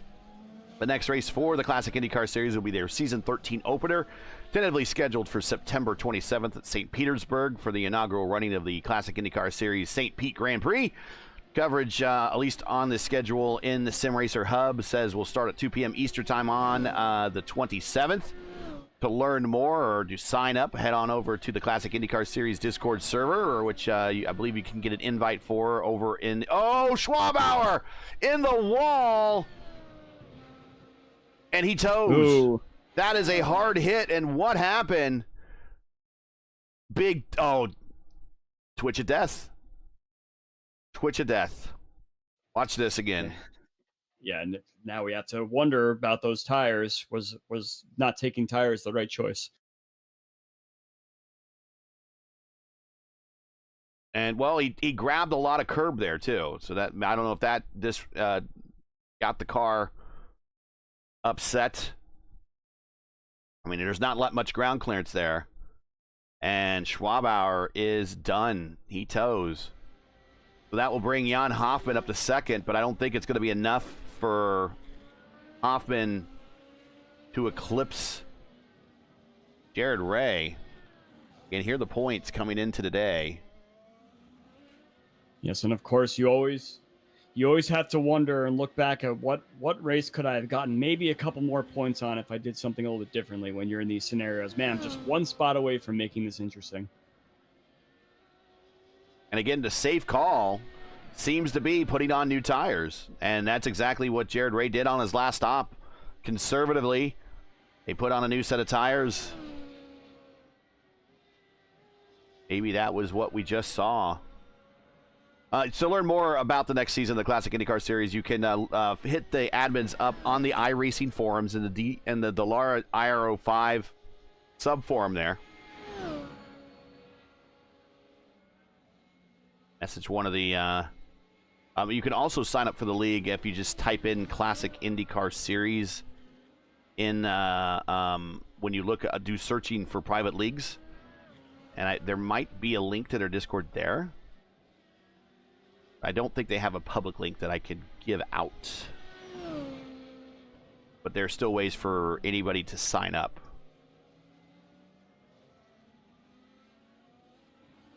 So we're looking at about another 8 to 9 more laps. I'll change the overlay to show.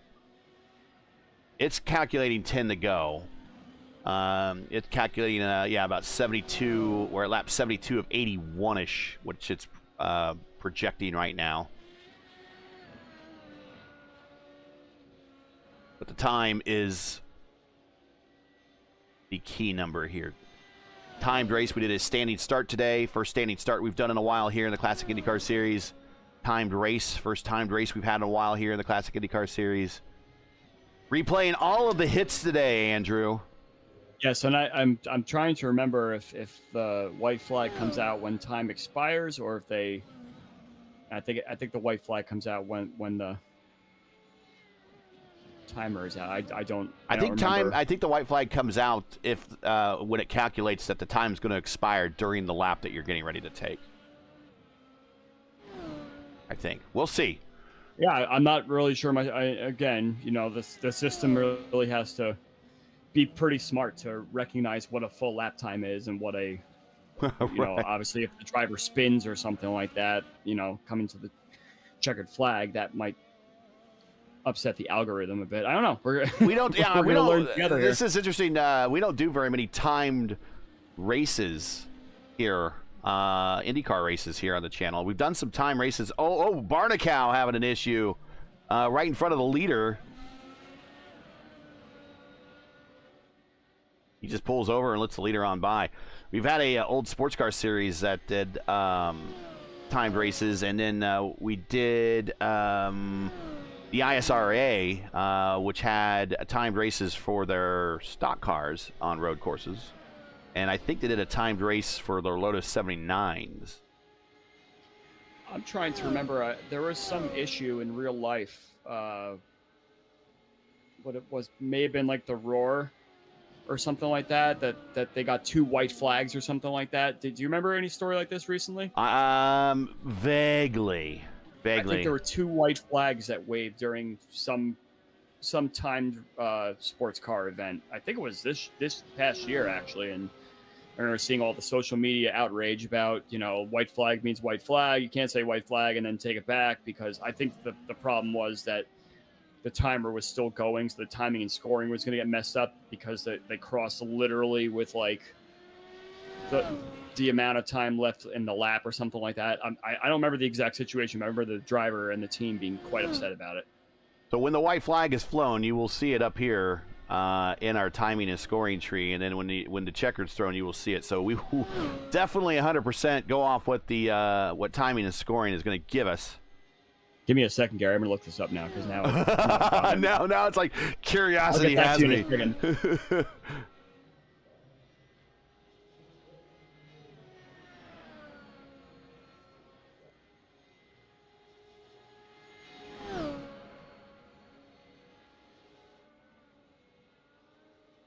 A notable officiating error during the... Okay, it says the Rolex 24 at Daytona 2024, but I do remember that one. That's not the one I'm thinking about. I think they ended the race like at 23 hours and 59 minutes or something like that for that particular one. but there was definitely one where they gave 2 white flags. Anyone that's watching in the comments that wants to chime in, please also help me out. We'll ride with, right now, our champion to be. If we were to finish this race right now, this would be our champion. Look at him cutting those corners. Leader by 12 seconds over Jan Hoffman.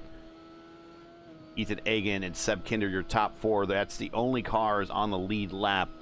Kinder is 18 seconds up the road, so with the 6 minutes remaining in this race, I don't think he's going to catch Kinder, so we're going to finish with 4 cars on the lead lap here.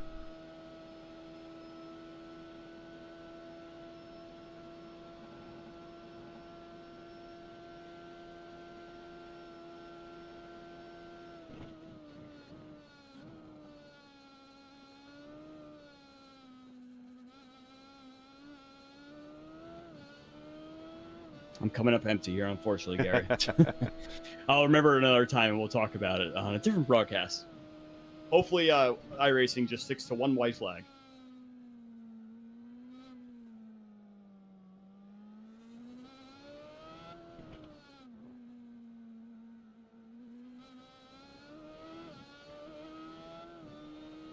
I actually remember that happened to me during a karting event about 7-8 years ago. Same sort of thing. Except this time that there was not 2 white flags. The driver that got very upset at the end of the race that was leading said he saw a white flag, and no other driver in the field saw a white flag come out. Oh, wow. So he saw white flags in his mind. We don't have lap counters in the go-kart or anything like that, so we're relying literally on the officiating team. And you're in a big pack of 4 or 5 cars, and somehow you see a white flag, but the other 7 drivers around you don't. That's probably a you problem.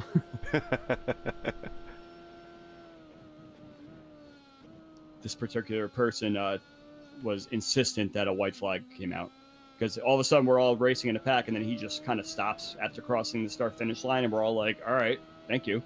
Thought maybe there was a problem with the car or something like that. On the tentative schedule for next year, there might be some additions and changes made. Been hearing that Barber, Chicagoland, and Adelaide might be added to the schedule in substitution of some of those names I read out. So, again, official word and everything for that schedule. Everything is tentative. Go sign up, talk to one of the admins, and they will give you the official word of everything coming out. But, yeah, some new tracks coming up on the schedule. Close moment there between Robert and VJO. Oh, let's go back and take a look at that. That's for position, if I'm not mistaken. Going to turn 1, they both lock up the tires there in these waning stages of the race.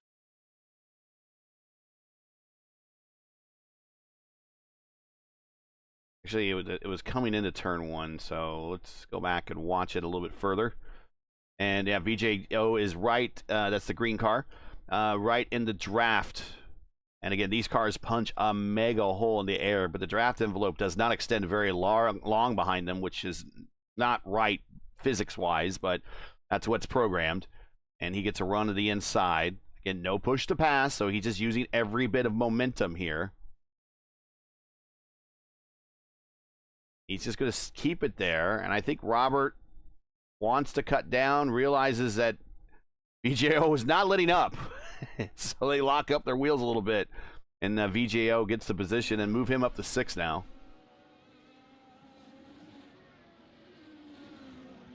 Two minutes, 45 seconds left to play and left in the season. Andrew, I know you have to bolt quickly after this, so let's use this opportunity. Your final thoughts on everything this season, this little mini season, what's looking forward to next season, anything you want to add here before you have to hop the jet out of here to get back to your real job? Yeah, and thanks again for taking me on board. I know these cars in and out after racing in the series for the better part of 10 years now, and yeah, it definitely was interesting seeing the other side of it. Kind of had my own predictions in my mind who would come out on top. It was great to see the rookie class be very, very impressive. Jared taking what we think will be the championship in just a couple laps here. It was quite a season, and some races we thought maybe a little less interesting, they turned out to be very interesting. So it really was a pleasure to see kind of the other side of things, and I really enjoyed it. And next season, we're still unsure of what my future is. If I'll be driving, commentating, neither. Not at the same time. Job situation. So yeah, I've done that before actually. But yeah, of course, new job and everything like that. That changes my life and my schedule a little bit. But I'm really happy that I got to still be a part of this season, and I really hope to see some familiar faces next season, whether I'm up in the booth or just watching. And yeah, go support the Classic IndyCar Series. And I think we're going to be ready for a full season of excitement and a whole bunch of different twists and stuff we don't expect necessarily. Should be white flag this time by. We shall see. Yeah, we do see a white flag waving from the starter stand. White flag is out.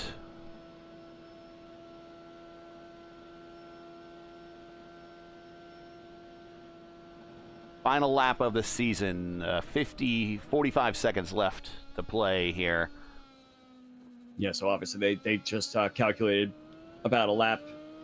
Yep. Just maybe they took average of something for the whole race, perhaps. But yeah, it looks like Jared Ray just has to cruise at this point. Hoffman's still there, but he's not really in contention to do anything about battle. He hasn't been able to battle him all race, really, so it would be very interesting to see what would happen on the final lap if he was nearby. But yeah, Jared just has to bring it home now and put the wraps on this season. There is Gian making his way through this portion of the racetrack for the final time. I will say that even though Gian doesn't win the championship, he had a pretty successful campaign with 2 wins after a long dry spell. So getting ready to take the checkered flag. Your season 12 champion in his rookie campaign, Jared Ray Hutton, wins at Mexico City and clinches the championship. Congratulations to him. Yes, obviously, congrats to Jared. Unfortunately, yeah, like you mentioned, I won't be able to speak to him, but you can, of course, give my well wishes and pass along a great job this season. And we see Jan Hoffman take the checkered flag. We will talk with him in a moment because he's finishing on the podium, and we will follow Ethan Hagan here for the last time through turn 12 as he comes and takes the checkered flag for, I think this is his best finish of the season. So good on Ethan. He cuts to the inside. It was disappointing for him as well. He ran up front for a lot of season 11 and came into season 12 and had a lot of misfortune, unfortunately, and it was more to Jared's benefit. So I'm sure Jared will shout out to Ethan for being there to help, as well as give him a few spots along the way. That car is still taking time. Seb Kinder, he will finish as the last car on the lead lap. We have not talked much about Seb today, but the Frenchman comes home in 4th and the last car in the lead lap, so congrats to him surviving the timed race. And Giacometti is out there, and he looks to probably finish 3rd in the championship. He crosses the line in his best campaign ever, and it's just based on consistency there for Giacometti.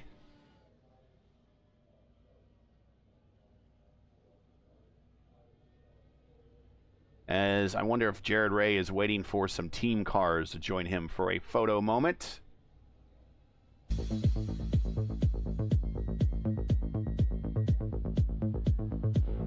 And here you go. Jared Ray Hutton wins by 12 seconds over Jan Hoffman. Ethan Hagan 3rd, Seb Kinder 4th, Johnny Garrett 5th, BJO in 6th, Robert Grosser in 7th, Giacometti in 8th, Stumi in 9th, Aitken in 10th. We got Rob, Willie, Marshall Stanley, Lovegren and the Love Bug, and Mike Wayne Robinson rounding out the top 15. Here come the team cars.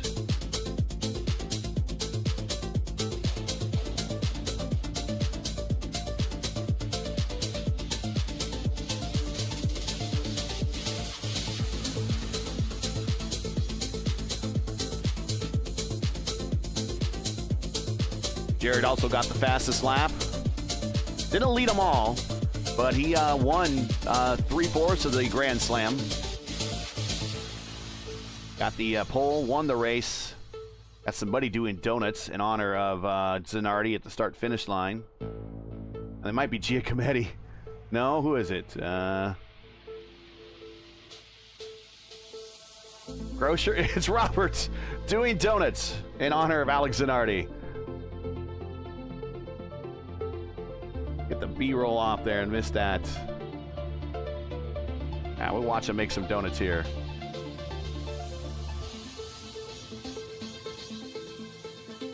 Not as neat as Zanardi, but you know, Zanardi's the pro. So what they said is you gotta put your brake bias all the way up front, and then you just pivot off one of those tires. Now he's starting to do it. There we go.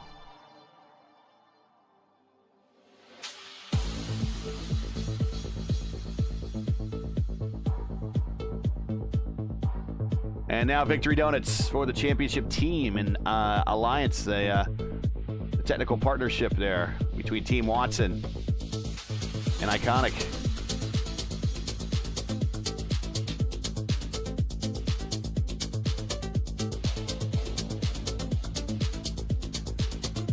All right, we want to get some replays queued up here.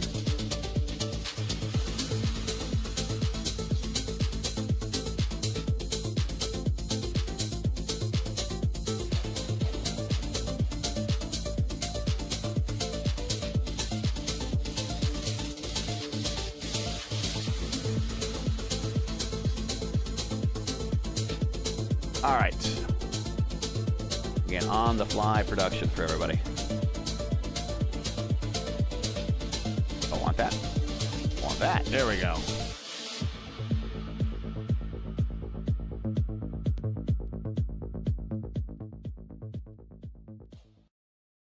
All right. Let's get into the interview room here. Let's bring in, I do not see Ethan. So he is welcome to join.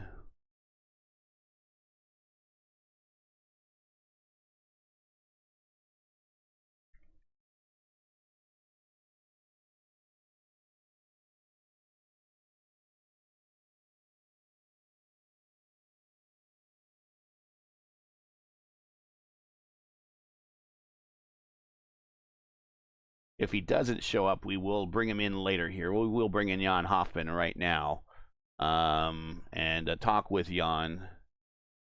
Oh, there's Ethan. Let's go back to Ethan here. And here is Ethan Hagen joining us in the booth. Ethan, you just got me. Andrew's already had to run. He's got a busy schedule on his hands today. What are your best finishes of the year, finishing third? A little contact mid-race with Jan. Talk about that, and then kind of talk about the race. Kind of a difficult one out there with a car that just isn't very as unwieldy here on these road courses.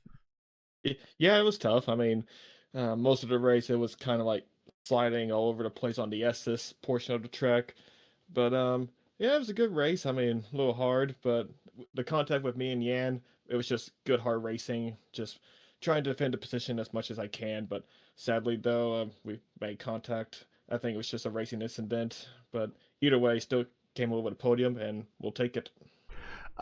Was not in every race this season. This is kind of a mid-season or kind of a mini-season before getting to season 13, which will be more of a proper length season. Are we expected to see you back, and do you feel like that this is a good momentum build to go into the next full season that when it starts up in September? Oh yeah, I'll be back for like full time for sure. Yeah, looking forward to it. I mean, hopefully I could come out top with the championship this time, finish second 3 times in that series. So yeah, just but I think I got to beat my teammate Jared for the championship. He's pretty fast. Yeah, he's proved that again, and it's going to be interesting when we see him and Tomas and Cameron and some of these past champions all when they rejoin for the proper season out there. So I imagine the whole competition level, the bar is going to be raised. But congratulations on the third place here today.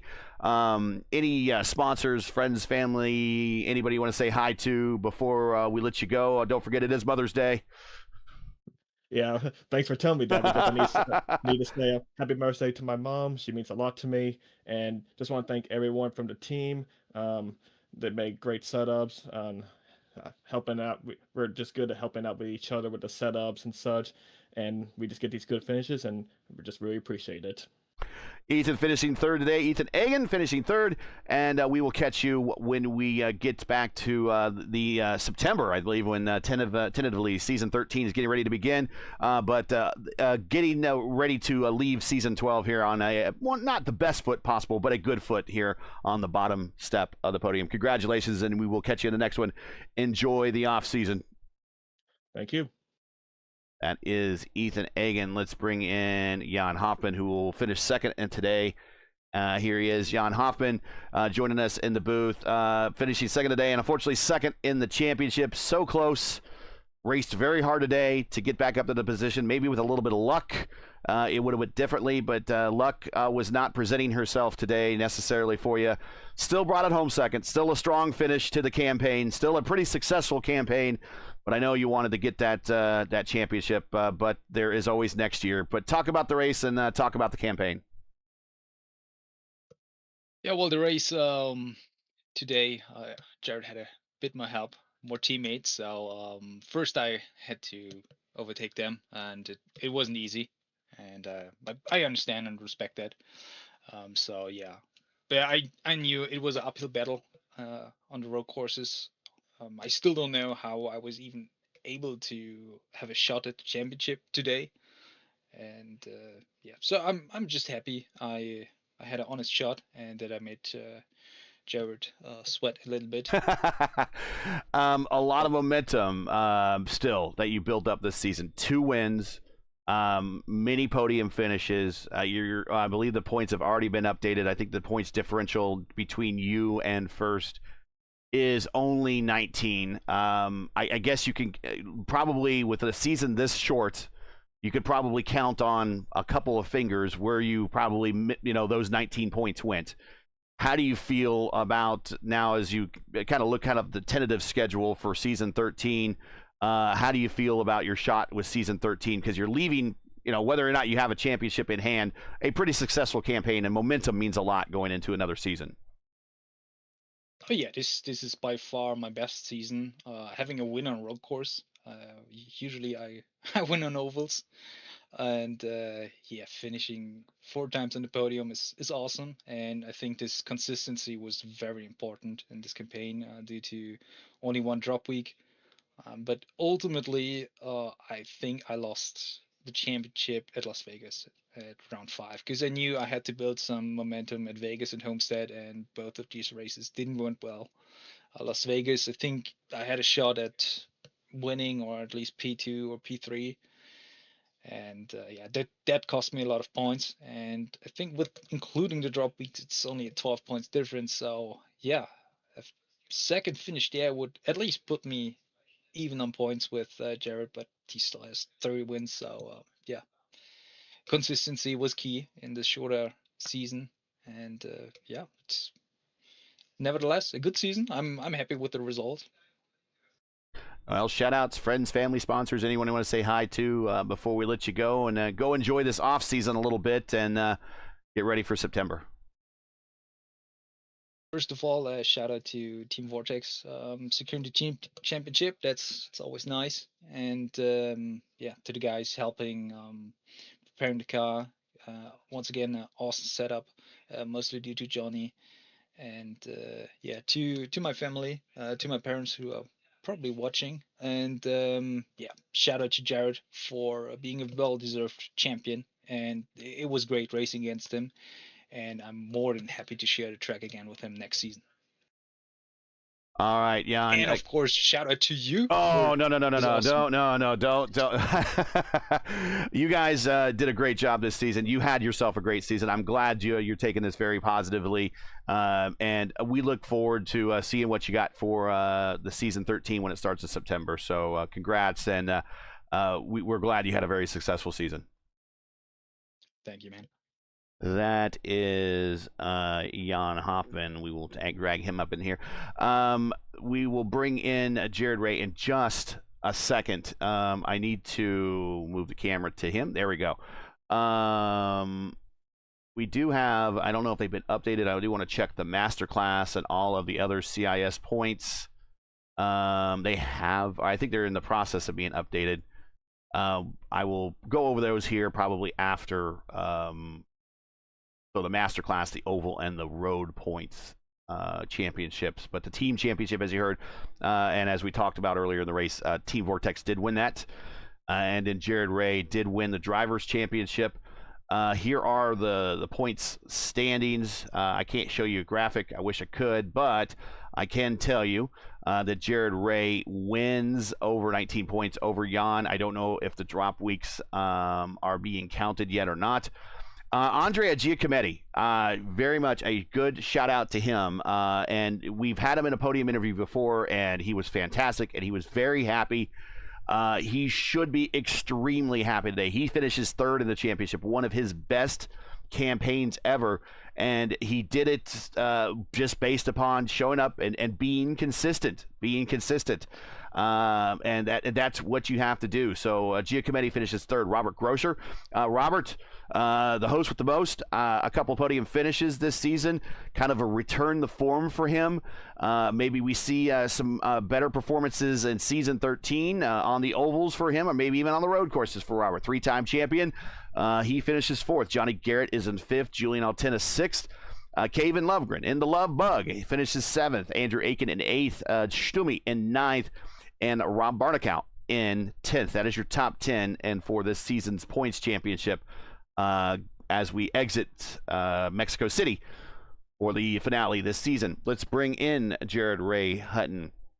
And this part of my job is very easy because I get to talk to the race winner, and then also we can just segue right into the final interview for our points champion. Our points champion for season 12, is rookie Jared Ray Hutton, who gets his fourth win, I think his fourth win of the season here at Mexico City.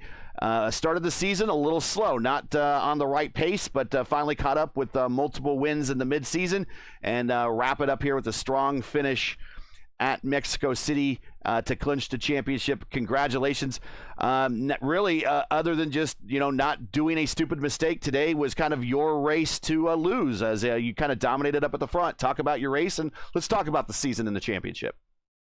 It's actually going to be third win. Third win? Gotcha. Yep, that's right. But thank you so much.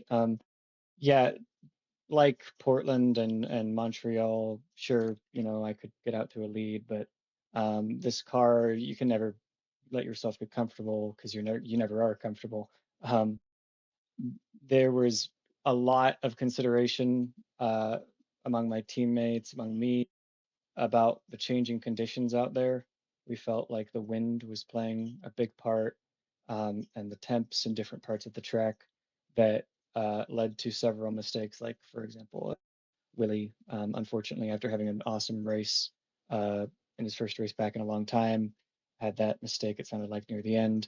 And there were just a lot of individual moments of getting caught out, and I was just trying to make sure that I was keeping it on the road, feeling how the car was developing, and making sure that I wasn't letting it get out from under me. One of the things we didn't talk about in the race, but it should play a role in how the car handles and everything, is this is probably the race that we've had at the highest altitude simulated here in the of course, Mexico City is a very high altitude city. Did any of that play a role in how the car was set up, knowing that the air might be a slightly different density that you used to, like at a race like on the desert floor at Las Vegas or on the desert floor at Willow Springs? It's actually funny that you mentioned that, because we had that exact consideration before the race, and we made sure that we were working on our gearing in the practice server before this race. We knew that we needed shorter gearing. You always need shorter gearing when you're running in thinner air.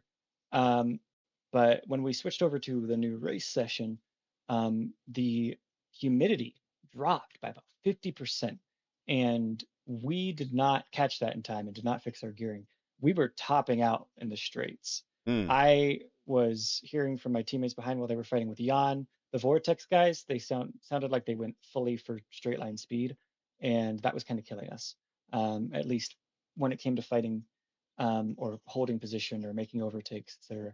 It was a huge consideration. Is basically what I'm saying. And there were ways that we got it right. There were other ways we didn't get it so right. But yeah, in the end, I think the team did a great job still of reacting to the conditions and putting together a pretty fast race car. You now join the ranks of some pretty big names, not just in the classic IndyCar Series community, but the overall iRacing IndyCar community. Robert Grosher, Henry Bennett, Matt Cook, Lucas Laville, Andrew Chin, Cameron Dance, Thomas Mustanen, and now you as a champion of the classic IndyCar Series. What's that mean to you? Does it mean anything? How does it feel? And now you're leaving here with maximum momentum going into the next season. Are we going to see more of you next season and competing here for maybe to go back to back in season 12 and 13? It means a ton to me. And you're definitely going to see me next year or next season, rather. That's the plan. I love this car. I've loved racing it, and I've loved racing against this community. I am very motivated to come back and maybe rest on my laurels for just a little bit after this win. But yeah, definitely get back to work and try to bring it home again next time out. Well, shout outs, friends, family, sponsors. This is the big one where you get to hold the mic for as long as possible, long as whatever you have to say, get it off your chest here for your championship. You earned it. You are the champion of season 12. Go right ahead with all your shout outs, my friend. The mic's yours. I'll make it relatively quick for you anyway. Thank you to my family. They watched every race this season, and I really appreciate that for them tuning in. Thanks to the team, again, Logan for all the great work he did, Ethan, Seb, and Willie for showing up for this last race to make it a big showing for the team, and just in general, everybody for supporting each other and bringing it to the finish line. All right. Well, congratulations. Go celebrate. You are now in the hallowed halls of all-time greats here in the CIS and the IndyCar community here on iRacing as being a champion of the classic IndyCar Series. Go celebrate and then enjoy your time off. For sure, do that. And then we will see you again in September when we go green flag racing for season 13. See you then, Gary. Thanks. That is Jared Ray Hutton, our champion for season 12. I guess that really does it for me today. It's been my honor to bring this action to you this season. We've had our moments, but it's all been fun. I will say that I hold the Classic IndyCar Series in very high regard. It's been around a very, very long time, 10 plus years. And the fact that it's still up and running and it's the longest running Dallara IR05 series out there says a lot, because even iRacing doesn't do anything with this car anymore. This is the only group of guys that keep this car kind of alive on the sim. Again, huge shout out to them. But it's my pleasure and my honor to bring the action of a series that has this much history, steeped in history as this one, and also an appreciation of IndyCar history that these guys have as well, which I have a huge appreciation for, that we can go back and look at races and talk about the Champ Car World Series or the old Kart Series or even some old IRL races back in the day. We get a chance to talk about it all here. So, and they have appreciation of it, and that means an awful lot, that the people still remember some of the old things that I hold high in regard as being as important things to bring up as mimicking a race after, or putting a race on the schedule because so and so happened to race here before and then IndyCar and won, like the American IndyCar Series at Willow Springs, for instance. I don't think there's ever been another series that talked about the American IndyCar Series outside of the Classic IndyCar Series. So again, thanks to them for allowing me to be here. It has been my pleasure. I think on that note, we will turn the remainder of the Sunday back over to everybody else for Mother's Day. Again, hug your mothers and make sure to give them a call, give them a kiss, all the mothers-to-be. Hopefully, congratulations there. Hope things go smoothly for you. You're going to love it. Father's Day, you're going to get your day here soon. And I know that too, because I'm one. So just every day, today is for the mothers. please give them a show of appreciation and a hug and a kiss at the very least. That's they, like I said, hardest job in the world, and they deserve a lot more than that. But a happy Mother's Day to all the mothers out there. Let's get on out of here and give back everyone their Sundays here. If I could cue my music up right. It's on the fly production. Here we go. So that's it for today. And once again, your podium here from Mexico City for the Grand Primo BJ Manufacturing is Jared Ray Hutton with the win, and he clinches the championship. Jan Hoffman finishes second, and Ethan Hagan, with one of his best finishes of the season, comes home on the bottom step.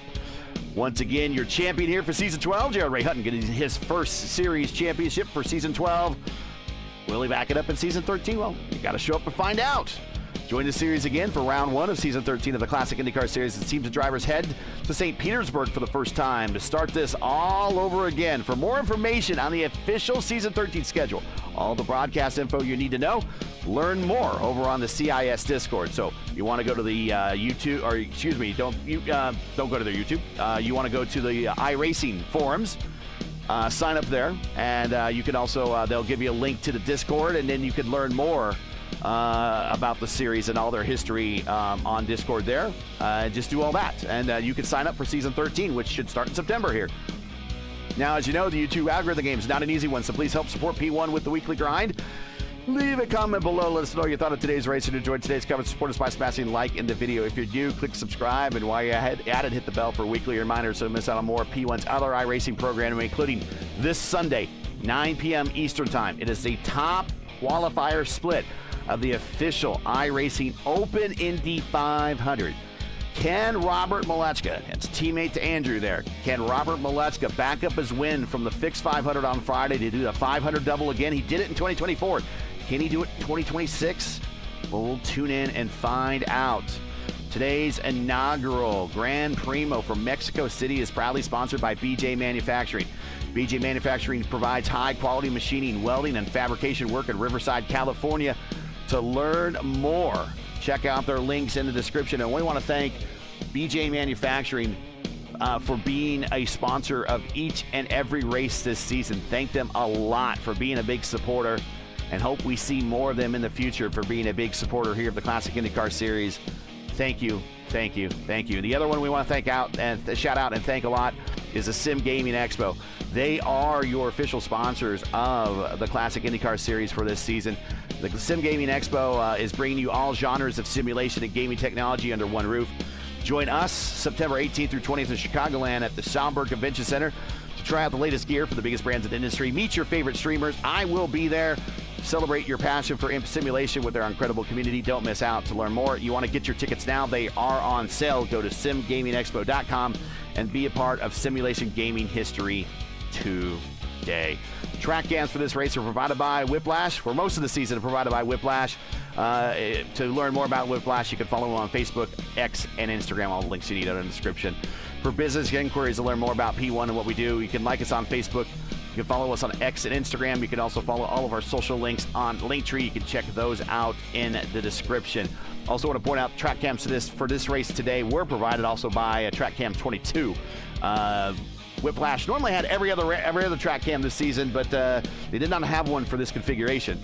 So we went to Track Cam 22. I want to thank them for having a track cam available for this configuration. It was a big help.